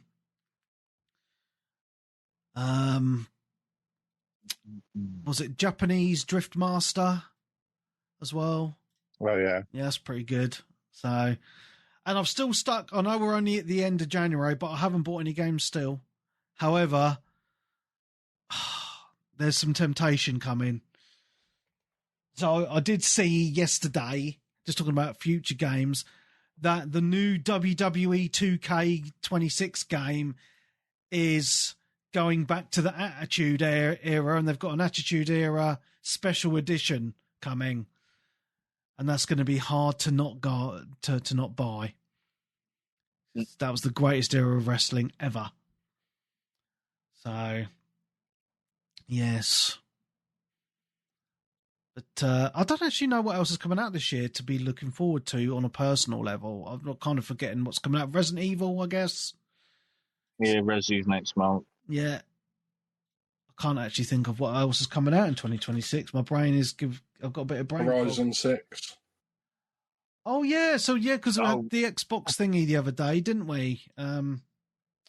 Sorry? Horizon 6 looks fantastic. I'm a little bit annoyed, actually. So, Horizon 5, if you're a Game Pass subscriber, you could upgrade to the Ultimate Edition for 30 quid. I've looked at it on for Forza, for the new Forza Horizon. 50 quid. 60 quid. Wow. So if you're a Game Pass subscriber and you want the premium edition, it's a £60 upgrade. That is fucking nuts, in my opinion. So it'll come with loads of digital tip though, like it's not just generally going to be that, is it? So yeah, but yeah, it's just a little bit. It's a bit annoying, mate, to be honest. But the actual the way they've set up Japan, like the map from the trailers looks really nice, I think. Absolutely. Yeah. So I'm just looking through a list. High Guard's out in a couple of is out tomorrow. You're not looking forward to that, guys? It'll already be out by the time most people listen to it. Yeah. It'd be funny if they were trolling and it's completely different. Yeah. Yeah, Space Marine 2 is out on Game Pass as well soon. So that's pretty absolutely good. Absolutely a fantastic game. Yeah. I still play that pretty much almost every other day. So much fun. It just feels so good to play as well. Yeah. Marathon's out in March for those people that are still think Bungie can make a good game. I think it'll still do pretty well. Whether it actually reaches the amount they want it to is another thing, but it'll have a following. Pragma. I don't think it'll die straight away. Yeah, Pragmata's out in April. That looks good. Yeah, that looks interesting and slightly different. And... Yeah, 007's out in May. I'm not going to buy it because Lego Batman's out. I'm kind of... Yeah, it's going to be one of those games where I will probably not pick it up day one, but maybe later on in the year. Yeah. Once I know a bit more about it as well. Yeah. I think I'm probably... the type of game it's going to be, etc. Yeah. The one game I think I will cave on this year is Lego Batman. That's out in May. Yeah. First half of the year? It looks so good. Yeah, that does look great as well. And Ace Combat. You'll definitely be able to have fun with that with your kids. Oh yeah. Yeah, he was watching me play Batman Arkham. Which one was I playing today? Arkham Origins today. On the Steam Deck. And it's it looks so good, Dad. Yeah. So but apart from that, because I don't think Grand Theft Auto is going to come out this year, I reckon it's going to be delayed. Crimson Desert's out in March. Oh, fuck, is it? That looks pretty good. And it's gone gold as well. Ooh. So the game's done. Yeah, that does look pretty good, actually. And also Dynasty Warriors 3 Remake, or whatever it is, Complete Edition Remake. That could be the piece de la resistance, but we shall see. Yeah. Apart from the initial trailer, I haven't seen anything since, and it's literally out in a couple of months. Wow. Yeah, I'm just having a look at Crimson Desert. There's a 25-minute gameplay video. Does look good. Looks like Game of Thrones, mate. It feels like it's been coming out for years. And then even you've got the other thing that there was at the Xbox showcase as well. Oh, what was the name of it? Oh, I forget the name. The Japanese one that's like where it's the other woman and you with the wolf or the big dog. Beast of Reincarnation. Yeah, that's it. That's the one. Yeah, that looks really good. That does look pretty good, actually, doesn't it? Yeah. I'm not. We all have high hopes for Fable. There's a good feel and vibe to it and everything. I'm still on the. I thought visually it looks great, like the vistas and stuff in it and presentation. I just the environments and stuff. For Fable, for me, I've such good fond memories of Fable 1 and 2 that it's been so long, like all the original dev team have gone. So I just don't trust new people coming in it's to a make... completely different studio, isn't it? That's making it. I don't know if anyone from the original games has even been brought onto consoles. I think I'll just lose. I think I personally, like, I'm holding my breath on it because I think it might lose its magic. It's like Halo when it got taken over by 343 and look at the mess that made. I'm hoping it's the opposite. I'm hoping it's fantastic. Yeah, I mean, I don't want to see games fail. I would love to see it be great, but from what they showed off, I was just a bit like, I don't know. I'd have to see more gameplay of it, or play it myself. But at the moment, I'm just kind of not sold. You got Capcom have got a big year this year as well, haven't they? You obviously mentioned 2 games, but then they've got Onimusha as well apparently coming out this year. Nice, and that looks really good as well. Yeah. Oh man, I'll see how long I can hold off buying games for, eh? Jeez. So I'll be on the passes and stuff anyway, mate. So yeah, well, Game Pass runs out in April. So quick get your games out. Yeah, well, I'm quite enjoying PS Plus at the minute. There's some really good games on there at the minute. I just finished. I just finished this game, right, and it's fucking amazing. So I just wanted to, because I might forget to talk about it next week. Exit 8. Have you heard of this? Oh yeah. No, I knew the group. But for some reason, I was literally looking. It came across from my store when I was just flicking through the store for the demos and stuff. Yeah. I noticed it there and then, and it was literally like 2 hours later when I looked at your message. I was like, Yeah, because it hit the PlayStation Plus this week. And I was like, what is this? I just want to check it out. Yeah, I've not even read anything about it. And you literally, the game starts you in this hallway. Like, what the fuck? And then it's like it's like basically the gist is you're in the same corridor over and over again, but things change. They're called anomalies. So if you spot an anomaly, you walk backwards, and then the sign at the end goes to 1. But if you miss an anomaly and you go forward, it goes back to 0. Or if you think you see an anomaly and go backwards, it goes back to 0. It's just kind of that OCD thing for me of, I need to see all the anomalies. I need to get out of it. I need to get to exit 8, you know? And I finished it, and I completed it like 4 times, because even like when you finish it, it rolls the credits, it goes back, and on the side it says, oh, you've still got 22 anomalies to find. So I just kept on replaying it until I found them all, because they don't repeat them unless you clear your save data. It's really, really good. And then I saw that there's a Japanese film made of the game, so I'm gonna try and find a decent copy of the film and watch that obviously with subtitles. But it's just a cool little game, because even though it's like, it sounds simple, it's just, you want to go, like, for me, it's like, I need to know what, like, spot, like, you spend ages just trying to spot these subtle differences, and just really scratch that itch for me. So check it out. Really, really good. Yeah, speaking of simple, you've got the new game from Tonko or whatever it is out this year as well, haven't you? Dungeon Crawlers, is it, or something? What's it called? Or is it Vampire Crawlers? It's like a first-person dungeon crawler deck builder game, but it's by the people who obviously made Vampire Survivors.